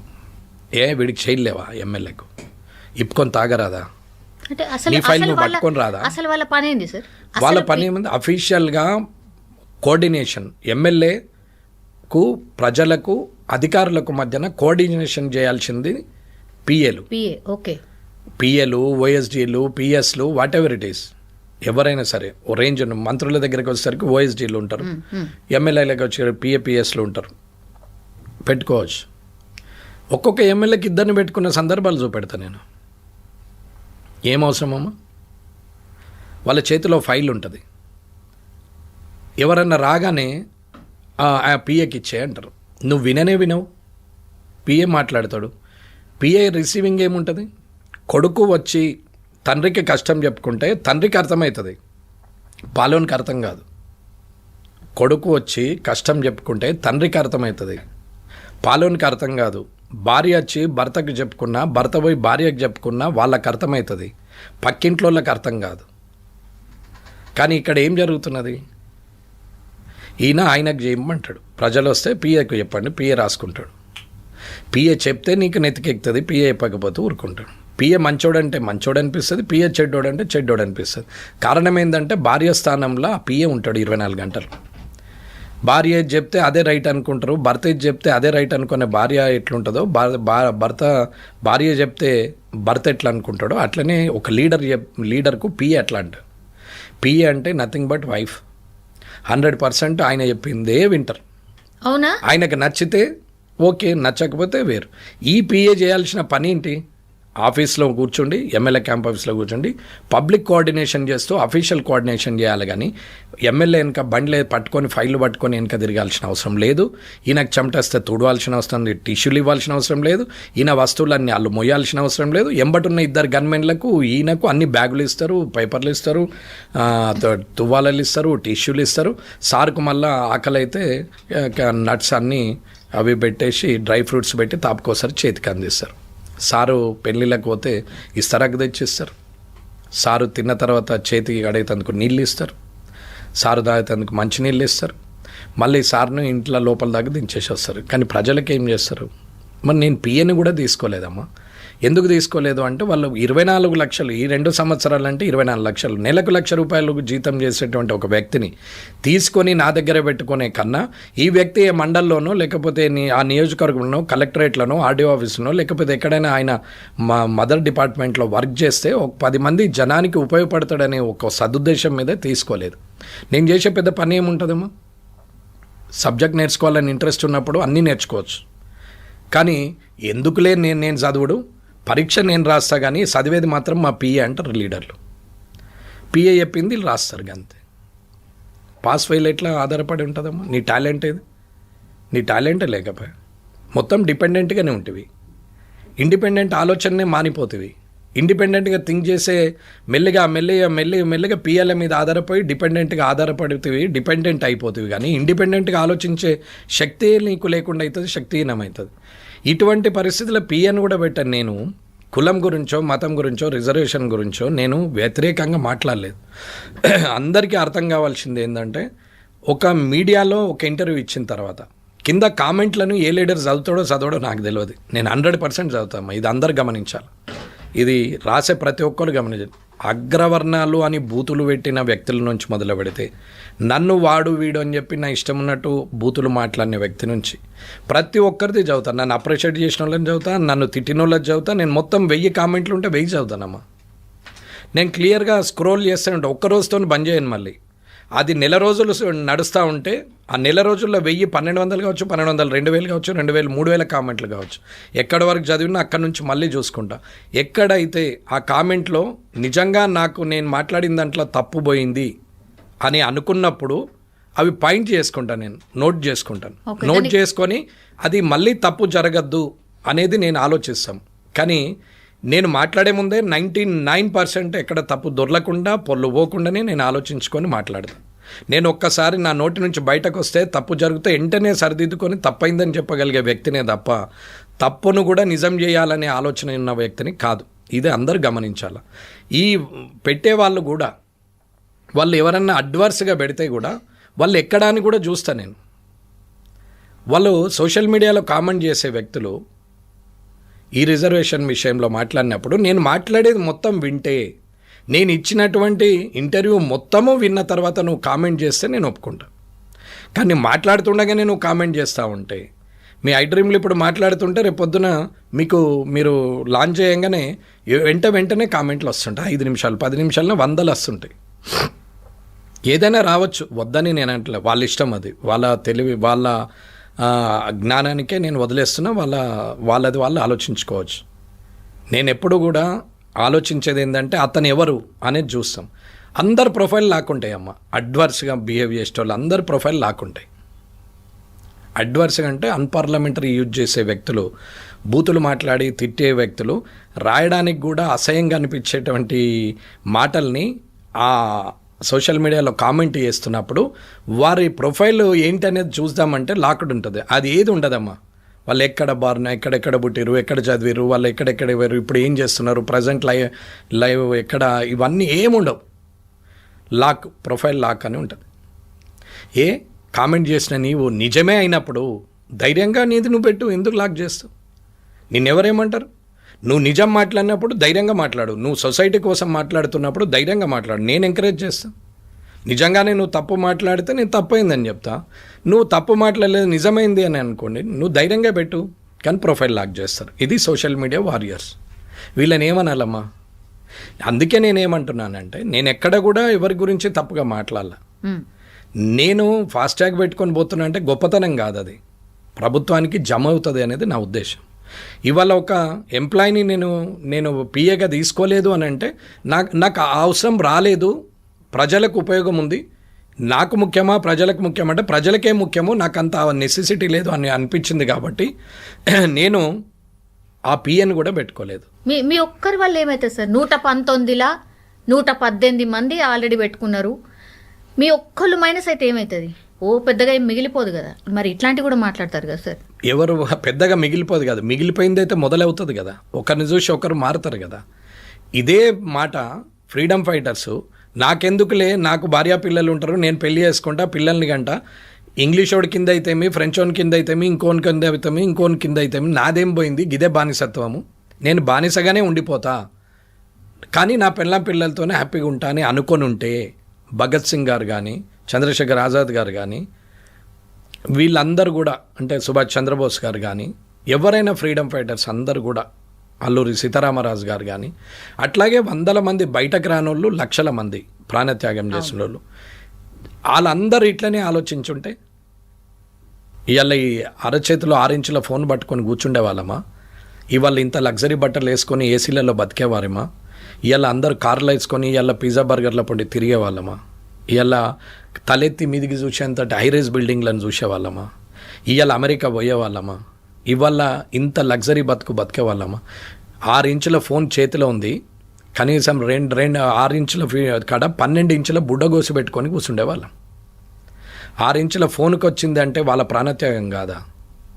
వారు ఇదే స్వార్థం ఆలోచిస్తే, ఇదే ఆలోచన వాళ్ళకి వచ్చి ఉంటే, ఇయ్యల్లటి నీ బతుకు 400 సంవత్సరాలు కొట్లాడితే 400 సంవత్సరాల్లో లక్షల మంది ఆత్మార్పణం చేసుకుంటే అది 1947లో సాధ్యమైంది. 400 సంవత్సరాలు, 1 కాదు 2 కాదు. మరి ఆ తర్వాత ఇప్పుడు ఎన్నేళ్ళైంది స్వాతంత్రం వచ్చి? 70 సంవత్సరాలైంది. 70 సంవత్సరాలలో ఇంత సెల్ఫిష్ తయారైపోయినాక అసలు మనకు వాళ్ళే కరెక్ట్ అనిపిస్తుంది నాకు. ఇవాళ మనము 400 సంవత్సరాలు కష్టపడి ప్రాణాలు పోడగొట్టుకొని కుటుంబాలను త్యాగం చేసి ఇంట్లోలను వదిలేసి ఇంగ్లీష్ వాళ్ళతో కొట్లాడి అందరు చనిపోంగా కొట్లాడుతూ పుడుతున్నారు చస్తున్నారు. అన్ని 100 సంవత్సరాలు అయితే బతకరు కదమ్మా, 60, 70, 80 ఏళ్ళు బతుండొచ్చు. అట్లా కనీసం 8 తరాలు పోతేనే కదా, అట్లా లక్షల మంది చనిపోతేనే కదా 1947లో వచ్చింది. మరి ఆ 47లో వచ్చినటువంటి స్వాతంత్రము 70 సంవత్సరాలని ఇంత స్వాతంత్రము వచ్చిన తర్వాత ఇంత స్వార్థంగా తయారైపోయిన జనం ఎవరన్నా ఆలోచిస్తున్నారమ్మా? ఎందుకు ఆలోచించారు లీడర్లు? ఎందుకు ఆలోచించారు ఈ వ్యవస్థను నడుపుతున్నటువంటి వ్యక్తులు? ఏ వ్యవస్థ మీదనైతే బానిసత్వం అనుకొని ఆ వ్యవస్థను మనకద్దు అనుకొని కొట్లాడి ప్రాణత్యాగం చేస్తే స్వాతంత్రం వచ్చింది. ఏ స్వాతంత్రంలోనైతే రాజ్యాంగం రచించిన అంబేద్కర్ గారి దృష్టిలో ఒక్కటే ఆలోచిస్తున్నారు కానీ మిగతా ఎందుకని అంబేద్కర్ గారు చెప్పినవి 100, కానీ మనం పట్టుకుంది 1, 2. కానీ అంబేద్కర్ గారు మిగతా మాట్లాడినవి పట్టించుకోరే, ఎలిమినేషన్ ప్రాసెస్ చేయరే. ఏ వ్యవస్థ బానిసత్వం చేస్తుందని అనుకుంటే అది పరాయి దేశం. ఇవాళ మన దేశంలో మన వాళ్ళే మన వ్యవస్థలో మనల్ని బానిసలుగా చేస్తున్నారు. ఇదే అర్థం చేసుకోమని చెప్తున్నారు. ఎవరికి అనుగుణంగా వాళ్ళు మార్చుకుంటూ పోతున్నారు తప్పు కదా. Simple as that sir. రాజ్యాంగం మార్చాలని అంటే రాజ్యాంగంలో ఉన్న లొసుగులల్లా ఇష్టం ఉన్నట్టు జీవోలు తీసుకుంటూ అమెండ్మెంట్ చేస్తూ యాక్ట్లు మారుస్తూ ఇష్టం ఉన్నట్టు చేస్తున్నారు. హెడ్లైన్ మాత్రం అదే, ఆంధ్రజ్యోతి అని ఉంటుంది, ఈనాడు అని ఉంటుంది, అంతే, ఐ డ్రీమ్ అని ఉంటుంది. హెడ్లైన్ అదే, అది బాగానే ఉంది, కింది అన్నీ మారుతున్నాయి. ఎవరు ఇష్టం వచ్చినప్పుడు ఎడిటర్ మారినా కొద్దీ కింది మారుతాయి, ఎడిటర్ మారినా కొద్దీ కింది అన్నీ మారుతాయి. మరి దానికి రూల్స్ అండ్ రెగ్యులేషన్ లేదా? జర్నలిజానికి ఒకటి ఉంది కదా రూల్ అండ్ రెగ్యులేషన్. అవన్నీ ఓవర్కమ్ చేసి రాస్తలేరా? విత్ ఇన్ ద రూల్లో ఫ్రేమ్ చేస్తున్నారా? ఎవరు బాధ్యతగా ఉన్నారు? Bureaucrat, politician, media, responsible fields అన్నీ కూడా పొల్యూట్ అయినాక జనం మీద పేరెత్తితే ఎట్లా? ఇవాళ వాళ్ళని నేను ఎప్పుడు కూడా తప్పు ఇది అని అనలేదు, సింపుల్గా చెప్తాం. ఇప్పుడు నేను పేర్లు తీసుకొని చెప్తా. ఫస్ట్ నా నుంచి మొదలు పెడదాం. ఇప్పుడు మా అన్న ఉన్నాడు ఈటల రాజేందర్ అన్న, మా జమునక్క రెడ్డే కదా, రైట్? అవును. దామోదర రాజనరసింహ గారు ఉన్నారు, అవును. ఆమె మా ఊరు పక్కనే మాకు రిలేటివ్ కూడా అవుతారు, జక్రాన్పల్లి, రెడ్డే కదా. బట్టి విక్రమార్క గారు ఉన్నారు, ఎవరు? గుజరాతే కదా. నెక్స్ట్ మన వివేక్ వెంకటస్వామి గారు ఉన్నారు, బ్రాహ్మణే కదా. అవును. అవునా? మరి ఎక్కడమ్మా ఇక్కడ తేడా ఎందుకు వస్తుంది? వాళ్ళ కాపురాలు బాగానే ఉన్నాయి కదా, కలిసే ఉంటున్నారు కదా, పిల్లలు పుట్టారు కదా. మరి రిజర్వేషన్స్ ఏవి అవైలమెంట్ అవుతున్నాయి నాకు చెప్పండి. ఓసీ అవుతుందా, బీసీ అవుతుందా, ఎస్సీ అవుతుందా చెప్పండి. ఇవాళ కలెక్టర్లు, ఐఏఎస్లు, ఐపీఎస్లు ఉన్నారు, వీళ్ళందరూ కూడా రిజర్వేషన్ ఏది అవైలమెంట్ చేస్తున్నారు? నువ్వు బీసీ అయితే బీసీ చేస్తున్నావు, ఎస్సీ అయితే ఎస్సీ చేస్తున్నావు, ఎస్టీ అయితే ఎస్టీ చేస్తున్నావు. కానీ నన్ను ఆర్థికంగా ఎదిగినా నేను రిజర్వేషన్ వాడడం వల్ల నా కులానికి నష్టం జరుగుతుంది. నేను రిజర్వేషన్ అవైలమెంట్ చేసుకోకపోతే నా కులంలో ఒక వ్యక్తికి అది ఉపయోగపడుతుంది అనే ఒక చిన్న ఆలోచన కూడా మర్చిపోయి ఎంత డబ్బు సంపాదించినా, ఎంత ఆర్థిక స్తోమత వచ్చినా, ఎంత పెద్దగా ఎదిగినా అదే రిజర్వేషన్ ఎందుకు అవైలమెంట్ చేస్తున్నారు? ఐఏఎస్, ఐపీఎస్, పొలిటీషియన్స్, ఎంప్లాయీస్ ఎవరైనా కానీ ఆర్థికంగా ఎదిగిన తర్వాత ఎందుకు చేస్తున్నారు అని అడుగుతున్నాను. అంటే స్వచ్ఛందంగా వదులుకోవాలి కదా. నేను అదే చెప్తున్నా, నేను పిఎన్ తీసుకోలేదు, స్వచ్ఛందం అంతే. నేను ఫాస్ట్ ట్రాగ్లో పోతున్నా, నీతులు చెప్తున్నావు అని అంటారు కొందరు సోషల్ మీడియాలో. నేను నువ్వేమనుకున్నా నేను నా బాధ్యత అనుకుంటున్నా. నేను నువ్వేమన్నా అనుకో, నన్ను మాటలు ఒక ఆయన పెట్టిండు మా కాన్స్టిట్యున్సీ అయినా ఒక టీచర్ పెట్టిండు, కొంగల వెంకట అని పెట్టిండు. నీ అంత నరకుడు ఒకటి నరకడని పెట్టిండు. నేను అనుకుంటే 2 నిమిషాలు, కానీ నేను పగలబట్టదలుచుకోలేదు. నేను మార్పు కోరుతున్నా, ఆలోచన విధానంలో మార్పు కోరుతున్నా. నేను మార్పు కోరుతున్నప్పుడు నేను మార్పు కోరుతున్నప్పుడు నేను డైవర్ట్ ఎందుకు కావాలా? అదే ఆయన అభిప్రాయం. నేను నర్త అనేది ఆయన అభిప్రాయం. ఒక ఉపాధ్యాయుడు, టీచరు, నా కాన్స్టిట్యున్సీ, నాకు ఆయన తెలుసు, కానీ నాకు అవసరం లేదు. ఆయన విఘ్నత అంతే అనుకున్నా వదిలేసి. ఆయనకి ఇప్పుడు తెలుస్తుంది మీడియా ద్వారా, ఎందుకంటే నేను చదువుతా అనేది వాళ్ళకి తెలవాలని అంటున్నా. ఓకే. ఇప్పుడు ఒకైనా ఇట్లాగే చాలా మంది పెట్టారు. సరే, ఇప్పుడు మరి ఇక్కడ వివేక్ గారు ఎవరు? దామోదర రాజనరసింహ గారు ఎవరు? బట్టి విక్రమార్క గారు ఎవరు? మరి వీళ్ళందరూ ఎవరు? ఎక్కడుంది ఫీలింగ్? మరి జస్ట్ క్రియేటింగ్ అంతే కదా. మరి ఎందుకు మాత్రమే తప్పించి ఏం లేదు. అంతే. 100% నీకు కష్టం వస్తే కులం అంటున్నావు, కులానికి కష్టం వస్తే నేను ఉన్నా అన్నావా? నీకు కష్టం వస్తే కులం పేరు తీసుకుంటున్నావు, కానీ కులానికి కష్టం వస్తే నువ్వు ఉన్నావా అని అడుగుతున్నాం.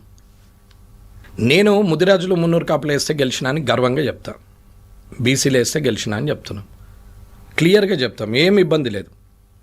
ఫార్వర్డ్ క్లాస్ వాళ్ళు బాధపడ్డా, ఎస్సీ ఎస్టీలు బాధపడ్డా నాకేం ఇబ్బంది లేదు. వాళ్ళు చారానేస్తే వీళ్ళు బారానేసిరని చెప్తున్నాను. బీసీలు క్లియర్గా నేను కులాల వరకే చెప్పగలుగుతాను. నాకు ఓటేసింది బూతులల్లో ఎవరెవరు ఉన్నారు, ఏ క్యాస్ట్లో ఉన్నారు నాకు ఐ నో వెరీ వెల్. నేను మొత్తం బూత్ వైజ్ ఏ కులంలో ఎన్ని ఓట్లు ఉన్నాయి అన్ని చూసుకున్న వ్యక్తిగా. సార్, వాళ్ళ వాదన కూడా అదే కదా, మేము ఎక్కువ ఉన్నాము, మేము వేస్తేనే గెలుస్తున్నాము అని వాళ్ళే చెప్తున్నారు కదా. కుల్లా మీరు కూడా ఒప్పుకుంటున్నారు అదే. కులం ప్రకారమే రిజర్వేషన్ ఇవ్వాలంటే పాపులేషన్ ప్రకారమే ఇవ్వాలంటున్నప్పుడు పాపులేషన్ పెరగనా అని నేను అడుగుతున్న వాళ్ళకి కూడా పెంచమనే చెప్తున్నా. లేని వాళ్ళకి ఎస్సీలు కూడా 100% కావాలా? ఎందుకు ఆపుతారు? ఏ కులమైన ఎందుకు ఆపుతుంది? పెంచండి, అందరు పెంచండి. మరి దాని ప్రకారం రిజర్వేషన్ మారుతుంది. రిజర్వేషన్ అయితే 100%ఏ కదా, 100,000 కాదు కదా. ఒకవేళ ఆ దేవుని దయతోనో లేకపోతే అది 100కే లిమిట్ అయింది ఉంది, కానీ అది గిట్ట 1000 కూడా చేసుకోవచ్చు అంటే రాజకీయ నాయకులు పెంచుదురు పర్సంటేజ్. 1000 అవుట్ ఆఫ్ 100 మీదనే క్యాలిక్యులేషన్ చేస్తున్నాం కాబట్టి ఆగిపోయినాం. అది అదృష్టం. లేకపోతే 1000 కూడా పోయింది. రిజర్వేషన్స్ 100% ఉండాలని రూల్ ఏముంది? 1000% పెట్టచ్చు. చేయండి, అమెండ్మెంట్ చేయండి. మరి ఏం నేర్పుతున్నాం జనానికి? ఏం గొడవ పెడుతున్నాం జనం మధ్యన? కులాల పంచాయతీ మన దగ్గర అసలు లేకుండే సార్. అక్కడక్కడ వేరే చోట వినిపిస్తుండే కానీ మన పక్క తెలుగు రాష్ట్రాల్లో ఎక్కువ ఉంటుండే కానీ ఇక్కడ అసలు మన దగ్గర కులాల పంచాయతీ ఆంధ్రాలో కూడా లేదనే చెప్తా నేను. ఎన్టీ రామారావు గారు వచ్చినాక ఫ్యాక్షనిజం బంద్ అయింది. ఫ్యాక్షనిజం బంద్ అయిన తర్వాత ఎవరి వ్యవసాయం ఎవరి కష్టం వాళ్ళతో బతకడం మొదలైంది. లీడర్లు కులాలను అప్పుడు పెంచి పోషించడం మొదలుపెట్టారు. ఎవ్వరు కూడా అక్కడ కూడా మీరు చూడండి, మన దగ్గరది ఆంధ్రది 2 ఎగ్జాంపుల్ చెప్తా. మన దగ్గర గ్రామాల్లో హిందూ ముస్లిం ఉంటారు, చిచ్చా కాకా మామ తాత అని మాట్లాడతారు. 100% ముస్లిమ్స్ వరుసలు పెట్టుకొని హిందువులు ముస్లిమ్స్ మాట్లాడతారు. అలాగే ఊర్లలో అలాంటి రిలేషన్ ఉన్నప్పుడు పట్టణంకి వచ్చేసరికి హిందూ ముస్లిం ఎందుకు అవుతుంది? ఎవరు నేర్పుతున్నారు ఇది? ఏమో మీ పార్టీ ఎక్కువ నేర్పుతుంది అని అంటారు కదా. పార్టీ గురించి మాట్లాడదా, నేను వెంకటరమణారెడ్డిగానే మాట్లాడుతున్నాను. నా చేతిలో ఏం పువ్వు లేదు, నేనేం బీజేపీ అని మాట్లాడట్లేదు. నేను వ్యక్తిగానే మాట్లాడుతున్నా, ప్రతి ఇంటర్వ్యూ వ్యక్తిగానే ఇస్తున్నాను. నాకు ఈ సామాజిక స్పృహ ఉన్న వ్యక్తిగా నేను ప్రజలకు అర్థం కావాలనే నేను ఎవరు పిలిచినా వస్తున్నామ్మా. నాకేం షోక్తో కూడా కాదు, నాకు ఇంట్రెస్ట్ కూడా ఉండదు. కానీ ఇది ఇప్పుడు చెప్పకపోతే ఆలోచించే 5-10 మంది కూడా ఆలోచన లేకుండా అవుతారు. రెచ్చగొట్టే వందే ఇవాళ రాజ్యం అవుతుంది అని అంటున్నాం. పెద్ద పెద్ద మాటలు మాట్లాడుతున్నారు, అందరూ మాట్లాడుతున్నారు, తిడుతున్నారు, ఇష్టం ఉన్నట్టు మాట్లాడుతున్నారు. మాట్లాడినటువంటి వ్యక్తులు తన కులంలో ఎంతమందికి సాయం చేయొచ్చు, ఎంతమందికి బతికిచ్చినావు, ఎంతమందికి విద్యావకాశం ఇచ్చినావు, నీ పిల్లలలాగా నీ కులంలో ఉన్న లేని వాళ్ళ పిల్లల్ని కూడా చదివిస్తున్నావా? నీ పిల్లలకు కట్టే ఫీజు బదులు లేదా నీకు స్థాయి ఉంటే ఆ పిల్లల్ని చదివిస్తున్నావా? ఎందుకు కులం పేరు తీసుకొని మాట్లాడుతావు? నువ్వు రూపాయి పని చేయ వాళ్ళకు ఎందుకు కులం పేరు తీసుకొని మాట్లాడుతావు? కులం పేరు తీసుకునేటప్పుడు ఎప్పుడూ హక్కు ఉంటుంది. తండ్రికి సేవ చేస్తేనే ఆస్తి మీద హక్కు ఉంటుంది, తల్లిదండ్రులకు సేవ చేస్తేనే ఆస్తి మీద హక్కు ఉంటుంది. కానీ సేవ చేయంగానే ఆస్తి మీద హక్కు ఉంటుంది అనేది ఎట్లయితే మూర్ఖులు వాదిస్తున్నారో అదేలాగే ఇప్పుడు అయిపోతున్నావు. రిజర్వేషన్ అని మాట్లాడుతున్నావు, కానీ మరి నువ్వెంతమందికి సాయం చేస్తుంటావు?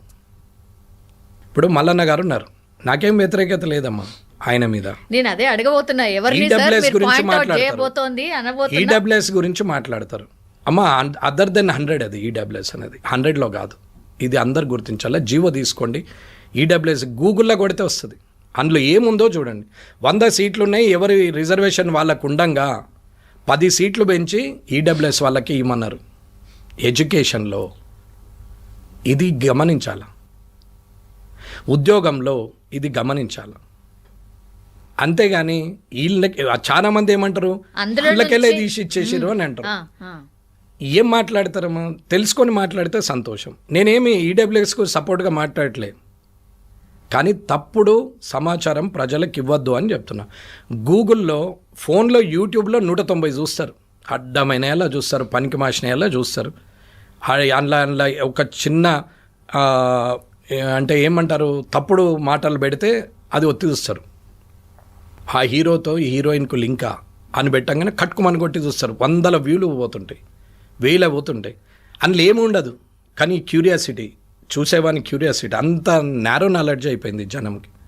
వీళ్ళు కనీసం అందులో ఏముంది, ఏం పెట్టినాం అనేది కూడా చూడసే ఒప్పుకెళ్ళలేదు. కానీ అదే మంచి మాట ఉంటే వినరు, స్క్రోల్ చేస్తారు, నూకేస్తారు, పైకి ఇట్లా ఇట్లా అంటారు, ఇట్లనే తలుగుతారు. అదే అయిపోయా. మరి మీరేం చేశారు? చేయాలి కదా. సరే, నువ్వు మాట్లాడుతున్నావు, మరి నీవేం చేసినావు చెప్పరాదు? పార్టీ పెట్టిండు కదా సార్ వాళ్ళ కోసం, అందుకే నేనైనా పార్టీ పెట్టి చేయను కదా, అద్దంటలేము కదా. కొట్లాడని దూషించద్దు ఎదుటోళ్ళని. నువ్వు హిందుత్వం గురించి కొట్లాడుతున్నావు, హిందువుగా సంతోషం, కానీ ముస్లింను తిట్టద్దు అనేది నా ఆలోచన. ముస్లింను తిట్టే అధికారం నీకు లేదు. నీ హిందువుగా పొగుడుకోవడానికి నీకు అధికారం ఉంది, అది ఏ కులమైనా ఏ మతమైనా. బీజేపీ అన్నారు కాబట్టి ఈ సింబల్ మీద చెప్తున్నా నేను. అది బీజేపీ వాళ్ళమైనా సరే, హిందువుగా నిన్ను నువ్వు పొగుడుకో, నిన్ను నువ్వు ప్రొటెక్ట్ చేసుకో, నీది నువ్వు సేవ్ చేసుకో, నువ్వేమైనా చేసుకో, కానీ ఎదుటోళ్ళను దూషించద్దు, ఎదుటోళ్ళ మీద మాట్లాడద్దు. అది ఎవడైనా సరే, అటు రెడ్డి కానీ బుడ్డి కానీ ఎవడైతే ఏమున్నది, ఎవరైనా పర్లేదు, సంస్కారం ఉండాలి అని అంటున్నా.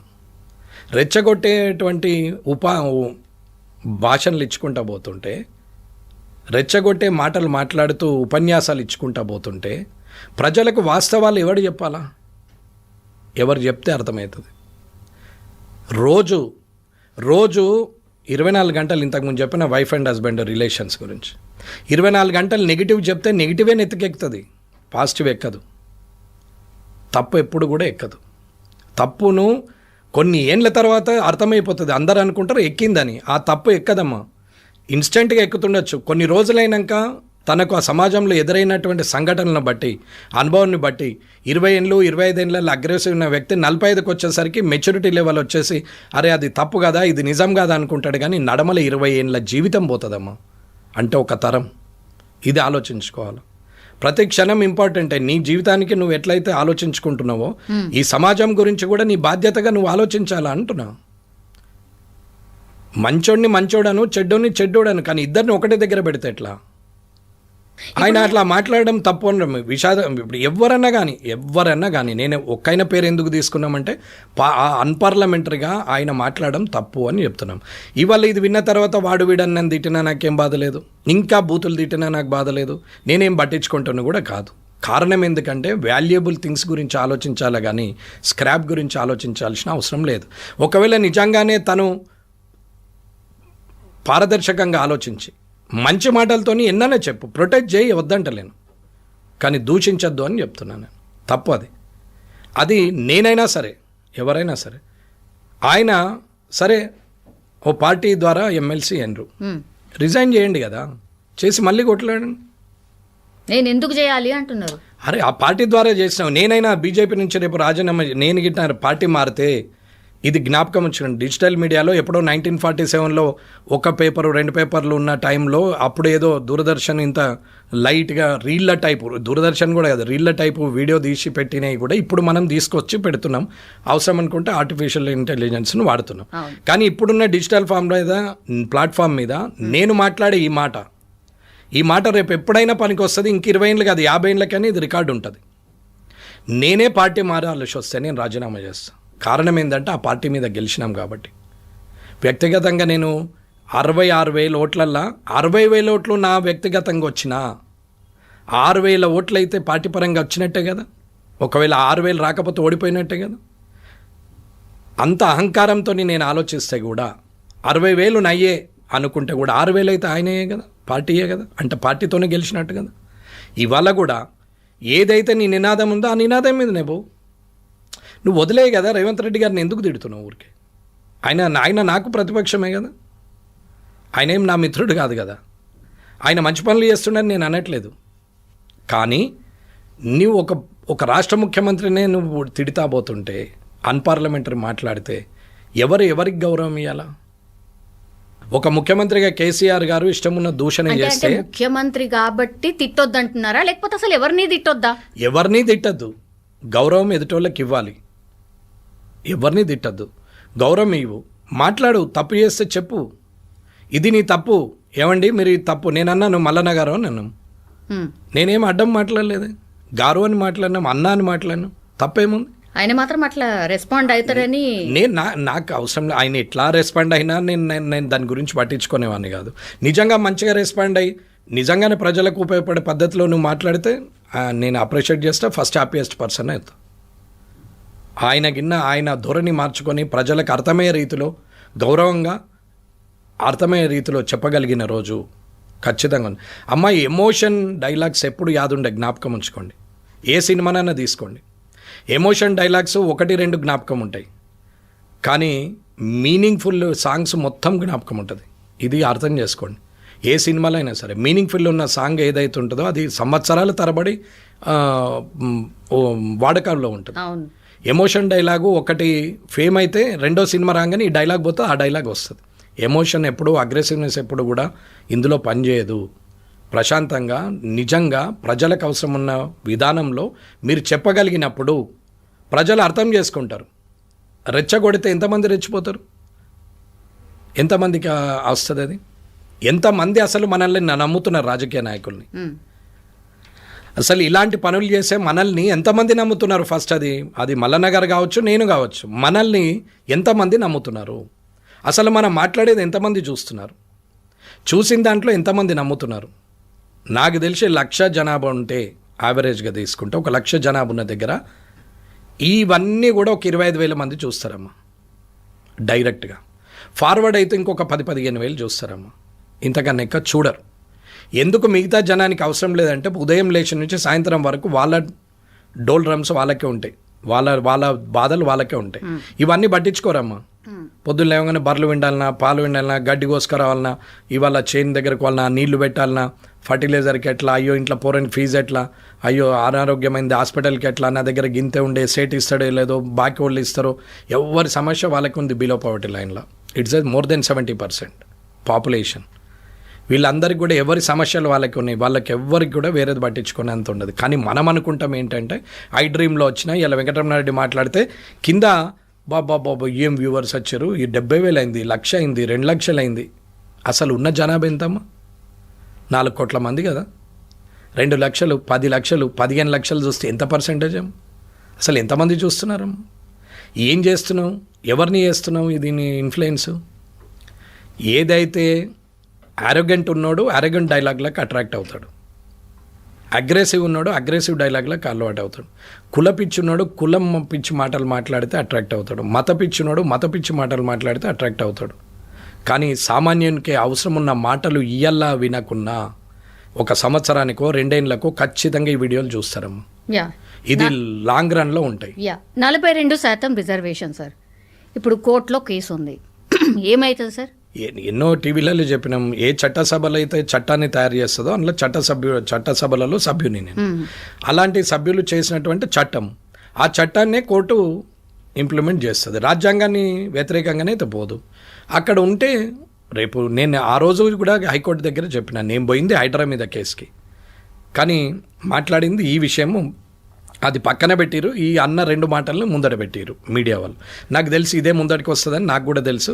సరే ఏదన్నా ఒకటి వీళ్ళకు మీకు ధైర్యం ఉంటే ఇది టెలికాస్ట్ చేయండి అని చెప్పిపోయినాం. 20 టీవీలు కెమెరాలు పెడితే 2 దీన్ని టెలికాస్ట్ చేశారు, మిగతా వాళ్ళందరూ ఇది చేయలే. హైడ్రానైతే ఆయనతో అది కూడా చేయలే, ఆ 2 కూడా చేయలే హైడ్రా విషయం. ఇవాళ ఎన్ని సమస్యలు ఉన్నాయమ్మా, ఇవాళ ఎన్ని సమస్యలు ఉన్నాయి. అసలు దాని మీద ఆలోచించకుండా సోషల్ రెస్పాన్సిబిలిటీగా ఫీల్ కాకుండా ఎవరికి వారే స్వార్థంగా తయారైపోతే రేపు దేశం ఏంటిపోతుంది? మనం బతికే 50 ఏళ్ళు 60 ఏళ్ళు 70 ఏళ్ళకు మనమే రాజులం అనుకుంటే తప్పు కదమ్మా. తర్వాత జనరేషన్ నీ పిల్లలు వాళ్ళ పిల్లలు సోషల్ రెస్పాన్సిబిలిటీ లేకుంటే ఎట్లా? నువ్వు ఒక 100 కోట్లు సంపాదించి పెడితే కొడుకు మూర్ఖుడు వెళ్తే అది ఒక 3 ఏళ్ళల్లో అయిపోతాయమ్మా. కానీ నువ్వు ఒక క్యారెక్టర్ను సొసైటీకి ఇచ్చిపోతే అది 100 సంవత్సరాలు రన్ చేస్తుంది. దాన్నే సిస్టమ్ అంటారు. సిస్టమ్ లోపల ఉండి నడపాలి, కానీ సిస్టమ్ దాటి నడుపుతా అన్నప్పుడు ప్రజాస్వామ్యంలో వాక్ స్వాతంత్రం అనే ఒక హక్కు ఉంది. నేను ఏది మాట్లాడినా నడుస్తుంది అని అనుకుంటే ఇక దానికి నేనేం చేయలేనమ్మా. కాబట్టి ఎక్కడ కూడా నేను రిజర్వేషన్స్కి అగెనెస్ట్గా నేనేం మాట్లాడలేదు. నేను ఇవాళ కూడా చెప్తున్నా, ఆర్థిక పరమైన రిజర్వేషన్లు ఇవ్వాలి అంటున్నాం. పేదవాడిగా ఉన్నటువంటి వ్యక్తులకే చెందాలని చెప్తున్నాం. కానీ అదే కులంలో ఉండి బాగా డబ్బులు సంపాదించిన వ్యక్తులకు అవద్దు. నేను పేర్లు తీసుకోవచ్చు, వారందరికి క్షమాపణ చెప్తున్నా. కానీ వాది నిజమా కాదా వారే ఆత్మవిమర్శ చేసుకోవాలి. నేను మాట్లాడింది పచ్చి నిజం, తప్పేం లేదు దీంట్లో, ఎవరి ద్వారా అయినా సరే. కాబట్టి డప్పు కొట్టేవాడే డప్పు కొట్టుకుంటూనే ఉండాలా, డాక్టర్ అయిన కొడుకే మళ్ళీ డాక్టర్ సీట్ రావాలా రిజర్వేషన్లో అంటే ఎందుకు? ఇది ఏం లాభం? నీ కులానికి నీ కుటుంబం కోసం నువ్వెంత ఆలోచిస్తున్నావు, నీ కులం కోసం ఆలోచించు, అలాగే నీ సమాజం కోసం ఆలోచించు అనేది నా ప్రయత్నం. Yes sir. Moving on sir, ఇప్పుడు జూబ్లీ ఎలక్షన్స్ వచ్చాయి కాబట్టి 3 పార్టీలు పోటీలో ఉన్నాయన్న ప్రచారం జరిగినా బీజేపీ పార్టీ అసలు కనీసం పోటీ ఇస్తలేదు. బీజేపీ బీఆర్ఎస్ ఒకటే. అగైన్ మొన్న పార్లమెంట్ ఎన్నికలప్పుడు అదే జరిగింది, ఇప్పుడు కూడా అదే జరుగుతోంది అనేది ఒక చర్చ సార్. జూబ్లీలో ఏం జరుగుతుంది? ఎక్కడ చర్చ అవుతుంది? మీడియాలో అవుతుందా? రాజకీయ నాయకుల మధ్యన అవుతుందా? జనం మధ్యన అవుతుందా? జనం మధ్యన అయితే ఓటు ద్వారానే నిర్ణయం చెప్తారు. సో ఓటు వచ్చిన తర్వాత ఆ నిర్ణయం ప్రజలు ఇస్తారు. ఆ నిర్ణయాన్ని ఇకపోతే మీడియా కానీ లేకపోతే రాజకీయ నాయకులు మాట్లాడితే న్యాచురల్. కాంగ్రెస్ ఓడిపోతుందని బీఆర్ఎస్ అంటారు, బీఆర్ఎస్ కాంగ్రెస్ ఓడిపోతుందని బీజేపీ అంటారు, బీజేపీ పోటీలనే లేదని ఇంకోళ్ళు అంటారు, అసలు నువ్వు నాకు పోటీ కాదని కొందరు అంటారు. ఎవరి ఆలోచనలు వాళ్ళు. అంత అగ్రెసివ్గా ప్రచారం కనిపిస్తోందా సార్? అగ్రెసివ్గా ప్రచారం అంటే నచ్చినోడికేమో అగ్రెసివ్ అనిపిస్తుంది, నచ్చనోనికేమో మామూలుగా పోతున్నారని అనిపిస్తుంది. అది వాళ్ళ సైకాలజీ. దానికి ఎవరేం చేస్తారమ్మా? అగ్రెసివ్గా పోతున్నాయి అంటే పోతున్నారు. రఘునందన్ రావు గారు ఉన్నారు, ఎమ్మెల్యేలు తిరుగుతున్నారు, అక్కడ ఇన్ఛార్జీలు ఉన్నారు, వార్డుకో ఇన్ఛార్జిని పెట్టిరు, అక్కడ 40 ఇన్ఛార్జీలను పెట్టిరు, మీటింగ్లు అవుతున్నాయి, పాదయాత్రలు చేస్తున్నారు, పోతున్నారు కదమ్మా. ఎక్కడ లేదు. రఘునందన్ రావు గారి ఫేస్బుక్ చూస్తే రోజు కనిపెడుతూనే ఉంటుంది, ఇప్పుడు ఆయన ఇన్ఛార్జ్ కాబట్టి. కిషన్ రెడ్డి గారికి సవాల్, రామచంద్రరావు గారికి సవాల్ అనేది ఒక న్యాచురల్ కదమ్మా. అది రేవంత్ రెడ్డి గారికి సవాల్ కదా, కేటీఆర్ గారికి కేసీఆర్ గారికి సవాల్ కదా. వారు గెలిస్తే అబ్బా ఇవాళ గొప్పోళ్ళు గెలిపించారు అని కేసీఆర్ కేటీఆర్ గారిని అంటారు. ఇవాళ రేవంత్ రెడ్డి గారు ముఖ్యమంత్రి ఉండి సింగిల్ హ్యాండ్ మీద గెలిపించిండు అని అంటారు. ఇవాళ బీజేపీ గెలిస్తే నిజంగా కూడా గొప్పోళ్ళే అంటారు. అది ఆ పదవికి ఉన్నటువంటి సవాల్. అది ఆ పదవికి ఉన్నట్టు సవాల్. ఇంట్లో పిల్లలందరూ మంచి టాపర్స్ వెళ్ళినారు అనుకో, వాళ్ళకి పేరు వస్తుందమ్మా, తల్లిదండ్రులకి. అంతే కదమ్మా. పదవి అది ఉన్నోడు, అధ్యక్షులు ఉన్నారు, పదవిలో ఉన్నోళ్ళు కాబట్టి వాళ్ళకి పేరు వస్తుంది. కాబట్టి అది సవాలే, ఎట్లాగో సవాలే అందరికి. దానిదేమో సవాల్గా తీసుకొని పోటీ చేయాలి కానీ పోటీలో ఓడిపోయినంత మాత్రాన నిరాశపడి ఇదేదో రేపటికి వనికిరాదు అనేది ఏం రూల్ లేదమ్మా. 280 అయినప్పుడు 880 కూడా కావచ్చు, 8-0 కూడా కావచ్చు. రేపు నేను ఓడిపోనవచ్చు, ఏం తెలుస్తుందమ్మా. అది మన వ్యక్తిత్వం ఏంది, మనం మన వల్ల ఎంతమందిని ఇన్ఫ్లుయెన్స్ చేయగలిగినాము, మనం ఎంతమందిని ప్రయోజకుల్ని చేయగలిగినాము ఇన్ఫ్లుయెన్స్ ద్వారా అనేది చూసినాడు నువ్వు లీడర్గా బతికినట్టే తప్ప ఈ అడ్డమైన సవాళ్ళు ఇవన్నీ తీసుకోవాల్సిన అవసరం లేదమ్మా. ఎవరేం చేసిరు ఎవరేం చేయలేదు అని అంటే ఎవరికో వనికి ఓటేయాలని కూడా వేస్తుండొచ్చు. అందులో ఏ ఒక్కడో గెలుస్తాడు ఖచ్చితంగా. ఎవడో ఒక్కడికి ఓటేయాలి తప్పదు కాబట్టి ఓటేస్తే ఎవడో ఒక్కడు గెలుస్తాడు ఖచ్చితంగా. మిగతా ఇద్దరు అనమకులని కాదు అక్కడ. రేవంత్ రెడ్డి గారి పరిపాలన ఎట్లుంది అమ్మా? ఆయన పరిపాలన ఎట్లుందో అందరికన్నా ఎక్కువ మీడియాకి తెలుసు. నేనేం చెప్పాలమ్మా అని అన్స్టేబుల్ అనే చెప్తున్నా, అన్కంట్రోల్ అనే చెప్తున్నాం. రేవంత్ రెడ్డి గారి పరిపాలన గురించి నేను చెప్తామా.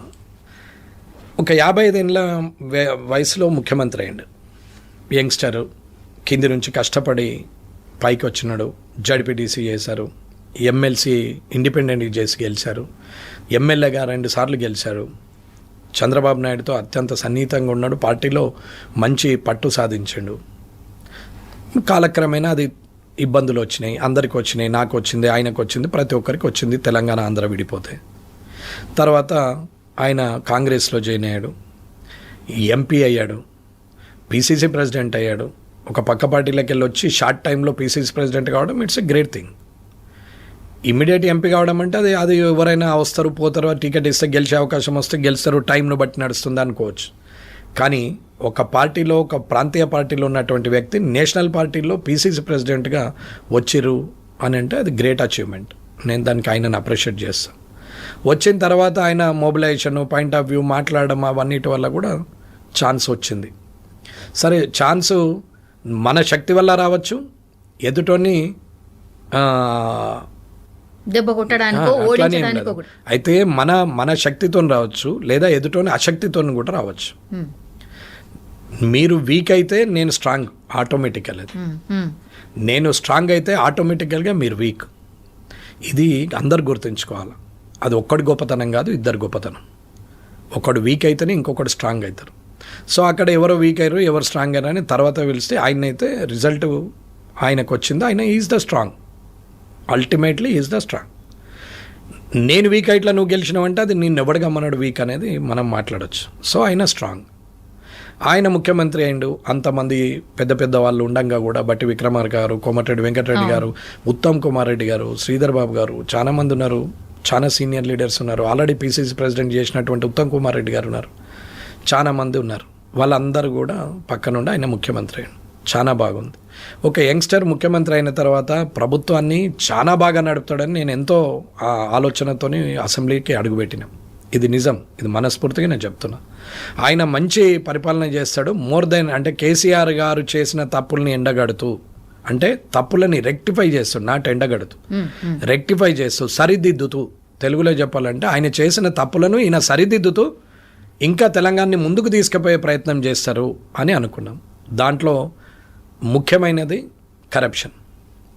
ఈ కరప్షన్ని, మిస్మేనేజ్మెంట్ని, కంట్రోల్ ఆఫ్ ద బ్యూరోక్రాట్ని, అడ్మినిస్ట్రేషన్ని, ఇవన్నిటిని కూడా కంట్రోల్ చేస్తూ ఒక ఉమ్మడి పోరుగా ఈ తెలంగాణను ముందుకు తీసుకెళ్తారు. ఉమ్మడి కష్టం ద్వారా అందరి సహాయ సహకారాలు తీసుకొని, ప్రభుత్వంలో ఉన్న పెద్దవాళ్ళ సహాయ సహకారాలు తీసుకొని ఆయన ఖచ్చితంగా సక్సెస్ చేస్తాడని అనుకున్నాం. ఏం చేశాడమ్మా వచ్చి? నంబర్ 1 థింగ్, బ్యూరోక్రాట్ ఎక్కడ కంట్రోల్లో ఉన్నారమ్మా? చీఫ్ సెక్రటరీ నుంచి మొదలు పెడితే ప్రిన్సిపల్ సెక్రటరీలు అందరూ అలానే ఉంచుకుంటువి. ప్రతిపక్షంలో ఉన్నప్పుడు వీళ్ళంతా దొంగలంటివి. కేసీఆర్ పొద్దున్న లేచి ఏది చెప్తే అది చేస్తారు, ఊడిగం చేస్తారు, సున్నాలు ఏమంటే సున్నాలు వేస్తారు. వీళ్ళు ఐఏఎస్లు అని మాట్లాడితే ఐఏఎస్లో కూడా స్ట్రైక్ చేసిరి, ఐపీఎస్లు ఐఏఎస్లు ఈయన మాటలు. ఆయనకు సెక్యూరిటీని కూడా విత్డ్రా చేసిరి, ఇట్లా మాట్లాడతాడా మా మీద అని ఐఏఎస్ ఐపీఎస్లు అంతా. ఇదైతే మీకు తెలిసిందే, నేను కొత్తగా చెప్పేది ఏం లేదు, పుట్టిస్తుంది ఏం లేదు. తర్వాత ఏమైంది, ఈయన కాలక్రమేణా ముఖ్యమంత్రి అయిన తర్వాత వాళ్ళనే కంటిన్యూ చేస్తూ అప్పుడు వాళ్ళు సున్నాలు వేసేటోళ్ళల్లా మళ్ళీ మంచోళ్ళు అయిపోయారు. మంచోళ్ళు అయిపోయి కంటిన్యూ చేస్తారు. ఆయన తప్పు చేసిండని చెప్పేసి అగెనెస్ట్ లా పోతున్నాడని ఎమ్మెల్సీలను కోర్టు కొట్టేసి మళ్ళీ అవే ఎమ్మెల్సీలను నువ్వు ప్రపోజ్ చేస్తేవి. ఒక్కసారి నాకు కోదండరామ్ గారు అంటే గౌరవం అమ్మ. ఇంట్లో రాజకీయాలకు ఆయన పాపం ఆయనకు సెట్ కాదు. ఆయన నిజంగా ప్రజాస్వామ్యవాది, ప్రజల కోసం ఆలోచించడం. అటువంటి వ్యక్తి ఒకసారి కోర్టు ద్వారా అవమానం పాలు చేసి మళ్ళీ తిరిగి ఆయన్ని నామినేట్ చేస్తే రేపు మళ్ళీ కాదనేది నమ్మకమైంది. ఇకపోతే ఏ బ్యూరోక్రాట్ వ్యవస్థనైతే ఉంచినామో ఆ బ్యూరోక్రాట్ వ్యవస్థ ఇవాళ కంట్రోల్ ఉందా? ఏ కరప్షన్ అయితే విపరీతంగా పోతుంది, 10%, 20%. కేటీఆర్ గారు ల్యాండ్స్ని ఈ చెయ్యాలంటే 30% అడుగుతున్నాడు, మొత్తం మీద ల్యాండ్స్ అన్ని అమ్ముకుంటున్నాడు, చెర్ల మీరు కుంటల మీరు అన్నీ ఒరితిరి, కాళేశ్వరం కుంగిపోయింది, అది కూలేశ్వరం అని మాట్లాడతారు. ఇవాళ ఏమైంది, కాళేశ్వరం మీద 2 ఏళ్ళు ఒరితివి, ఇప్పుడు రిపేర్లు చేయబడుతుంది. కేటీఆర్ గారి మీద మొత్తం చెర్లు అమ్ముకున్నారంటే హైడ్రా పెట్టేసి అమాయకుల ఇండ్లు గులవట్టబడుతుంది, హై రైజ్లను ముట్టకపోబడుతుంది, ఆ చెర్లలా కట్టినవి ఊసెత్తకపోబడుతుంది. ఇవాళ అదే బ్యూరోక్రాట్లు మొత్తం మంది మళ్ళీ డిపార్ట్మెంట్లు చేంజ్ చేసి అందరినీ అక్కడనే పెట్టుకుంటేవి. ఇవాళ ఉన్న చీఫ్స్ అప్పుడున్న ఫైనాన్స్ సెక్రటరీ గారు 10 ఏళ్ళు కేసీఆర్ గారి ద్వారా ఫైనాన్స్ సెక్రటరీగా ఉన్న అతన్ని చీఫ్ సెక్రటరీగా చేస్తేవి. ఆయనకు చీఫ్ సెక్రటరీ ఉన్న ఆమెను తీసుకెళ్ళి మళ్ళీ ఆ అమ్మను ఒక ఎక్స్టెన్షన్ దొరకలేదని చెప్పి రిటైర్డ్ అయిన వ్యక్తులు వద్దని చెప్పంగా మళ్ళీ రిటైర్డ్ అయిన వ్యక్తులను మళ్ళీ పదవులు ఇస్తేవి. ఆంధ్రలో ఉన్న ఆదిత్యనాథ్ దాస్ని తీసుకొచ్చి శ్రీనివాసరాజును తీసుకొచ్చి సీఎంఓలో పెడితేవి. ఒక senior IAS IPS leader IAS IPS officers సీనియర్లు ఉన్న వాళ్ళని సీఎంఓలో పెడితే ప్రిన్సిపల్ సెక్రటరీలు భయపడతారు. కానీ ఐఏఎస్ ఐపీఎస్ క్యాడర్ను కాదని నీకు ఇష్టం ఉన్న వాళ్ళందరినీ తీసుకొచ్చి OSD to CM, PS to CM అని పెట్టుకుంటూ వాళ్ళకు పదవులు ఇచ్చేసి ప్రభుత్వ సలహాదారులు అని చెప్పేసి, ముఖ్యమంత్రి సలహాదారులు అని చెప్పేసి వాళ్ళని తీసుకొచ్చి అక్కడ పెడితే వితౌట్ క్యాడర్, అసలు ఎటువంటి క్యాడర్ లేని వాళ్ళని ఏ ప్రిన్సిపల్ సెక్రటరీ భయపడతారు, ఏ సెక్రటరీ భయపడతారు? ఎవరు భయపడతలేరా? ఎవరు భయపడుతురా లేదా అనేది మీరు గమనించి, నేను అన్నది నిజమా కాదా మీరు పోయి తెలుసుకోండి. మీకు అది నేను చెప్పిన దాంట్లో ఎంతవరకు నిజం అనేది మీకు తెలుస్తుంది. నేను నా నా నా ఆలోచన విధానం జరుగుతున్నది, నేను చూసింది నేను చెప్తున్నాను. నిజమా కాదా అని తెలుసుకోవడం మీ వంతది. అది నేను దాన్ని కూడా నిజమా కాదా అనే ప్రశ్నకు ఆన్సర్ నేను చేయాల్సి వస్తే నేను ఇది మాట్లాడదు, ఇది మాట్లాడుతున్నా కాబట్టి నిజం. కాబట్టి ఆ నిజం చెప్తున్నాడా అబద్ధం చెప్తుండా, నిజమేనా కాదా ఆ నిజం అనేది మీరు పోయి నిజమా కాదా తెలుసుకోండి. ఇది ముఖ్యమైన విషయం. అక్కడ వాళ్ళని పెడితే వారు ఎక్కడ వెళ్ళంటే ఆంధ్ర క్యాడర్కి వెళ్ళొచ్చు, తెలంగాణ ఆంధ్ర అంటారు, మళ్ళీ అక్కడి నుంచి తెచ్చి ఇక్కడ పెడతారు. సరే, ఇప్పుడు ఉన్న వాళ్ళందరినీ తీసుకొస్తారు. ఏం చేస్తున్నారు? ఎక్కడికి వెళ్ళి కేసీఆర్ పెట్టిన స్కీమ్లను పక్కన పెట్టేసి కొత్త ఏదోటి పెట్టాలి, దానికి రూపురేఖలు మార్చాలా తప్ప వేరే ఆలోచన లేదు. 2 సంవత్సరాలుగా లోపలేస్తాం అంటారు. ఏడైషిర్ లోపల ఆయన్నే అంటున్నాడు కదా, లోపల నూక్తాం అన్నారు, యాడ నూకిరు, మరి ఇంకేమైతే లేదా అని మాట్లాడారు కదా కేటీఆర్ గారు అన్నారు. నేనేమనలేదు, ఆయన క్వశ్చన్ చేస్తున్నాడు. మరి మీరెందుకు ఊకున్నారు అంటే అది నిజం కాదా ఆరోపణ? అది ఆరోపణనేనా? అది వాస్తవం కాదా? అటువంటప్పుడు వాస్తవం అయితే మరి మీరెందుకు ఊకుంటున్నారు? ఆరోపణ చేస్తే తప్పు మీదే, అది వాస్తవం అయితే ఊకున్నా తప్పు మీదే, ప్రభుత్వందే. మరి ఈ రెండింటికి బాధ్యత వాళ్ళు వహించాలి. వారు కాదా? ప్రభుత్వం కాదా? ముఖ్యమంత్రి గారు కాదా? క్యాబినెట్ మంత్రులు కాదా? వీళ్ళే కదా చేయాల్సింది. మరి ఏం చేస్తున్నారు సార్? ఎవరు సహకరిస్తలేరా? ఎవరు సహకరిస్తున్నారా లేదంటే అడ్మినిస్ట్రేషన్ అర్థమైపోవాలి. ఇప్పుడు వీళ్ళందరూ ఎందుకమ్మా ఒక 20 మంది సలహాదారులు ఎందుకు ప్రభుత్వానికి? ఇప్పుడు 4,90,000 మంది, 4,93,000 చిల్లర ఉన్నటువంటి మంది కాంట్రాక్ట్ అండ్ అవుట్సోర్సింగ్లో ఉన్నారు ఇవాళ గవర్నమెంట్లో. 5,19,000, 5,20,000 మంది ప్రభుత్వ ఉద్యోగులు ఉన్నారు. ఓవరాల్గా 10 లక్షల చిల్లర ఉన్నారు. ఇవాళ ఆధార్ లింక్ చేసి ఫైనాన్స్ ఆధార్ లింక్ చేసే శాలరీస్ వేస్తామన్నారు. ఆధార్ లింక్ చేయని వాళ్ళే 2 లక్షల మంది వెళ్ళారు. మరి ఇన్ని రోజులు పేమెంట్ ఎట్లా పోయింది అకౌంట్కి వితౌట్ ఆధార్? చేతికి ఇస్తున్నారా జీతాలు? ఇది ఫైనాన్స్ సెక్రటరీ, ఒకప్పటి ఫైనాన్స్ సెక్రటరీ ఉన్నాడు 10 ఏళ్ళు మొన్నటి వరకు కూడా. నాకు రామకృష్ణారావు గారు నాకు మంచి నన్ను అంటే గౌరవం ఇస్తాడు, నేను ఆయన అంటే నాకు కూడా గౌరవం. కానీ ఇది సమస్య రామకృష్ణారావు గారికి రమణారెడ్డికి కాదు మధ్యన. ఇది తప్పుకు ఒప్పుకున్నటువంటి వాగ్వాదం అంతే తప్ప వేరేది ఏం లేదు. తేడా చెప్తున్నాను. అటువంటి ఫైనాన్స్ సెక్రటరీ గారు ఆర్డర్ ఇచ్చిండు 2016లో కానీ ఎప్పుడైనా. అప్పటి నుంచి ఇప్పటిదాకా ఏం చేశారు? 2016 నుంచి 25 వరకు సార్ ఉన్నది ఆర్డర్. మొన్న 2021లో కూడా ఒకటి ఇచ్చారు. ఏమవుతున్నది మరి? ఈ 2 లక్షల మందికి ఇవాళ ఆధార్ లింక్ ఎందుకు కావట్లేదు? ఆధార్ లింక్ లేనప్పుడు అకౌంట్ ఎట్లా ఓపెన్ అయింది? అకౌంట్ ఓపెన్ అయినప్పుడు ఆధార్ లింక్ ఎందుకు కాలేదు? ఆ అంటే స్కామ్. శాలరీని అది నేనేమనమ్మా, నేను అన్నది ప్రజలకు అర్థమైతే స్కామా కాదా అనేది. ఆ పదవి ఆ ఉద్యోగం ఉన్నటువంటి వ్యక్తికి త్రూ అకౌంటే పేమెంట్ ఇస్తున్నారు కదా. మరి ఆ అకౌంట్ దానికి పేరు కూడా ఉంది. అవన్నీ ఇప్పుడు మాట్లాడేదేమో, ఇంకా టైం ఉంది, నేను చెప్తాను. ఇవి ఏం చేస్తారో నేను రైట్ ఇన్ఫర్మేషన్ యాక్ట్లో పెట్టినా. నేను ఇవాళ కూడా ఒకటి పెట్టేసినాను. అసలు ఎంతమంది పనిచేస్తున్నారు, ఎంతమందికి జీతాలు ఇస్తున్నారు, ఎంతమందికి ఆధార్ లింక్ అయింది, ఎంతమందికి ఆధార్ లింక్ లేనిది, ఇవన్నిటి ఒక 3-4 క్వశ్చన్స్ పెట్టి ఒక 4-5 ఒక్కొక్క దాంట్లో 3-4 పెట్టి ఒక 4-5 రైట్ ఇన్ఫర్మేషన్ యాక్ట్లు ఇచ్చినాం. సరే, అది వస్తుంది తర్వాత విషయం. ఏ జీతం అయితే అకౌంట్లో పడుతుందో అకౌంట్లో పడ్డప్పుడు ఆ డబ్బు ఆ అకౌంట్ ఆధార్ లింక్ ఉందా లేదా, లేకపోతే అడ్డ మీద కూలీలకు వంచినట్టు నగదు క్యాష్ వంచుతున్నారా? డిజిటల్ క్యాష్ అన్నప్పుడు నీకు ఇవాళ నగదు ఎట్లా పంచుతారు? పంచడానికి వీల్లేదే. సో త్రూ అకౌంటే వెళ్ళాలి ఏదైనా, అది కాంట్రాక్ట్ అయినా, అవుట్ సోర్సింగ్ అయినా, థర్డ్ పార్టీ అయినా. మరి అదంతా ఏం చేశారు? ఎటుపోయినాయి ఆ డబ్బులు? మరి ఆర్డర్ ఇచ్చిన చీఫ్ సెక్రటరీ గారి ఆర్డర్ కాపీ మరి తుడిచిపడేసే చెత్తబుట్టలో పడేసే కాగితమా? ఒక ఎంఆర్ఓ మండల్లో చెప్తే అక్కడున్న ఆఫీసర్లు కింది స్థాయిలో భయపడన్నా పనిచేస్తారు. ఒక చీఫ్ సెక్రటరీ చెప్తే ఇంతవరకు అది ఇంప్లిమెంటేషన్ కాలేదంటే దానికి విలువ ఉన్నట్టా లేనట్టా? ఒక సెక్రటరీ, ఫైనాన్స్ సెక్రటరీ ఆర్డర్ ఇస్తే దాన్ని ఇంప్లిమెంట్ చేయాల్సిన అవసరం ఉందా లేదా? ఒక GAD, government administration department principal secretary వీళ్ళు ఏం చేస్తున్నట్టు? అసలు ఇది ఎన్నేళ్లుగా నడుస్తున్నది? గత 10 సంవత్సరాలు, ఇప్పుడు ఉన్నటువంటి 2 సంవత్సరాలు లెక్కేస్తే 12 సంవత్సరాలుగా ఇలాంటి పనే నడుస్తూ ఉంటే యావరేజ్గా 50,000 రూపాయలు జీతం తీసుకుంటే 2 లక్షల మందికి అంటే కనీసము ఎన్ని కోట్లు ఇవాళ పోతుంది అనేది ఒకసారి ఆలోచించండి. ఇవాళ 1000 కోట్లు, ఇవాళ అవన్నీ సంవత్సరానికి 12,000. నీకు తీరా చూస్తే 5 ఏళ్లకు 60,000 కోట్లు బడ్జెట్. యాక్చువల్ రిసిప్ట్స్ ఉన్నదే 150,000 కోట్లు. నీ మిస్ మేనేజ్మెంట్లోనే ఇవాళ నీకు ఇంత 40-50,000 కోట్లు పోతుంటే ఏమన్నట్టు? అవన్నీ పోనీయండి, 25% తీసుకున్నా ఎంత అవుతుంది? 40,000 కోట్లు అయితే 35,000 కోట్లు అయితే అవుతుంది. అంటే ఆన్ అండ్ యావరేజ్ ఒక 20-25% అయితే పోతున్నది. సరే, ఇంకా తగ్గించుకున్నా 10% అయితే 100% పోయినట్టే కదా. 10% అయితే 15,000 కోట్లు. దీనికి ఇవాళ ఈ దానికి ఎవరు బాధ్యత వహించాలి? ఇవాళ బ్యూరోక్రాట్ కంట్రోల్ ఉన్నట్టేనా గవర్నమెంట్ కంట్రోల్లో? వీళ్ళు తప్పు చేయలేదా? తప్పు చేసిన వ్యక్తి బాధ్యత తీసుకోవాలి కదా. ఇది ఎవరు తీసుకుంటారు బాధ్యత? జిఏడి ప్రిన్సిపల్ సెక్రటరీలా, finance secretary, finance principal secretary, లేకపోతే చీఫ్ సెక్రటరీ? ముఖ్యమంత్రి సంతకము నోట్ ఫైల్ మీద ఉంటుంది కానీ ఆర్డర్ కాపీ మీద ఉండదే. అడ్మినిస్ట్రేషన్ అంతా బ్యూరోక్రాటే కదా. పొలిటీషియన్ ఓన్లీ డిసైడెడ్ చేసి ఒక తీర్మానం చేసి ఇస్తారు, దాని మీద ఇంప్లిమెంటేషన్ జరగాల. మరి అడ్మినిస్ట్రేషన్ కంట్రోల్ చేయాల్సింది ఎవరు? మేనేజ్మెంట్ చూడాల్సింది ఎవరు? ఇదంతా ఎవరు చూడాలి?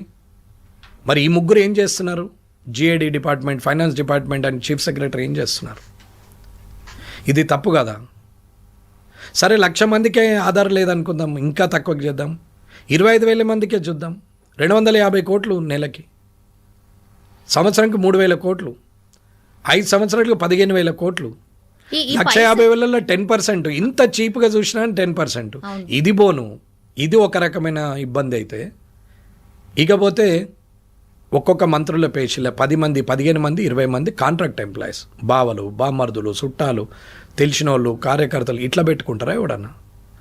అఫీషియల్ అడ్మినిస్ట్రేషన్ ఇదేనా?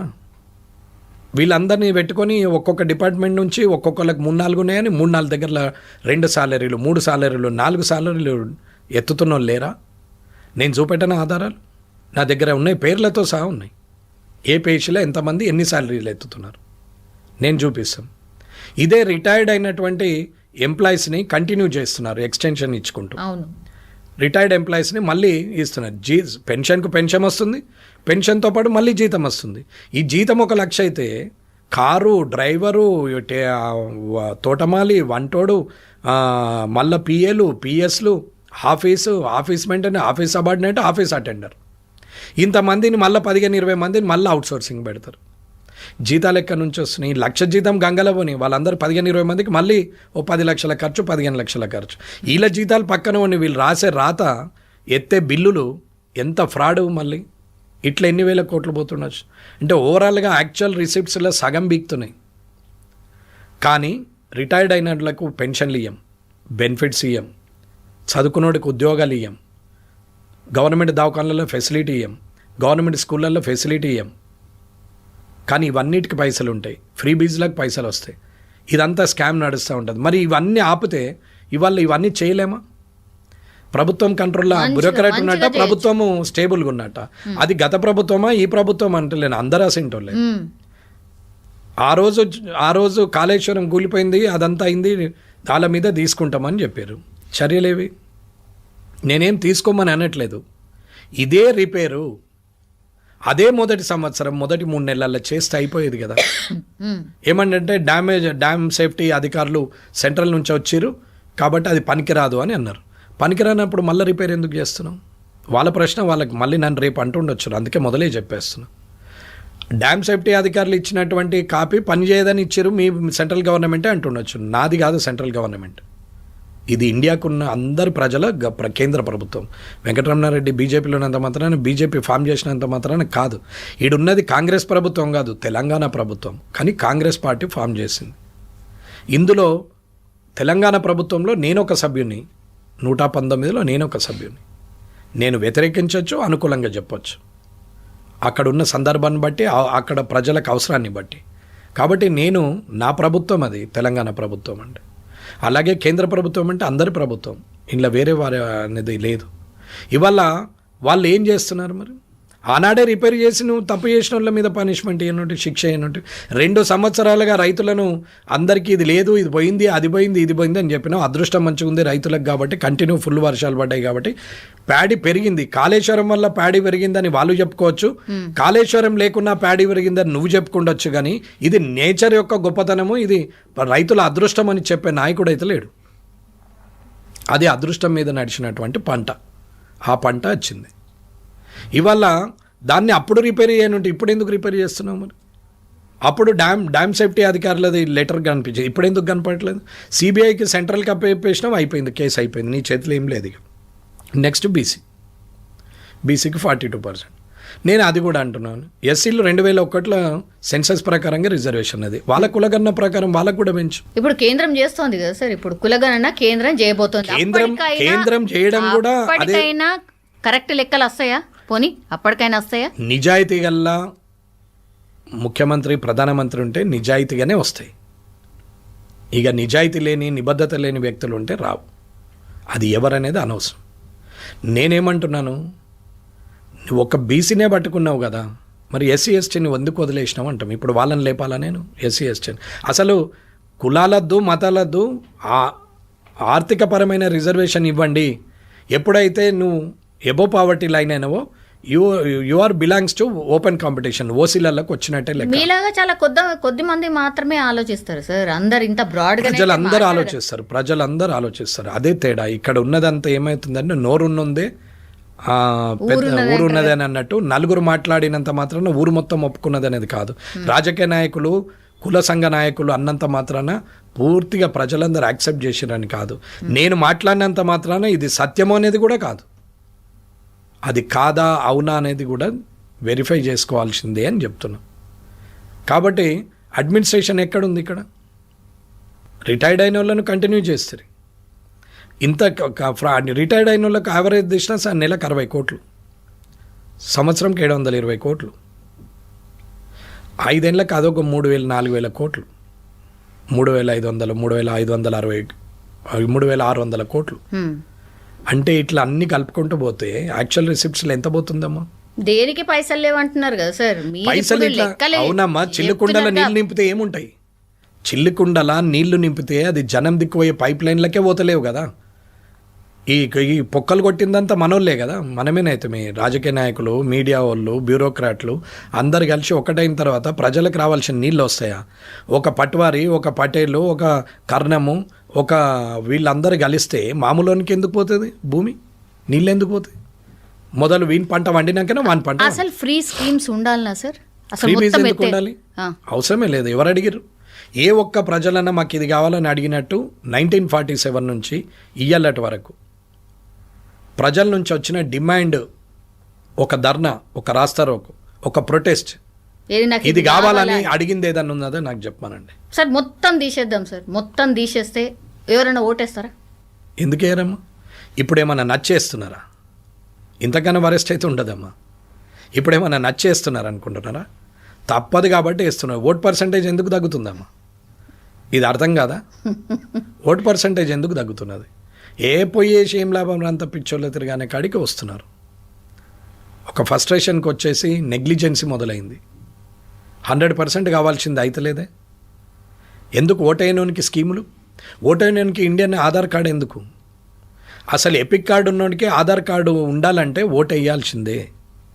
ఓటేస్తేనే నీకు కరెంట్ వస్తుంది, నీకు నల్ల వస్తుంది, నీకు రోడ్ వస్తుంది, నీకు పర్మిషన్ వస్తుంది, నీకు ఇల్లు కట్టుకోవడానికి అవకాశం వస్తుంది, నీ బ్యాంక్ అకౌంట్ ఓపెన్ అవుతుంది, నీకు జీతం వస్తుంది, నీకు ఉద్యోగం వస్తుంది, నీకు లోన్ వస్తుంది అని పెట్టిన రోజు ఓటు ఎందుకు వేయడమ్మా?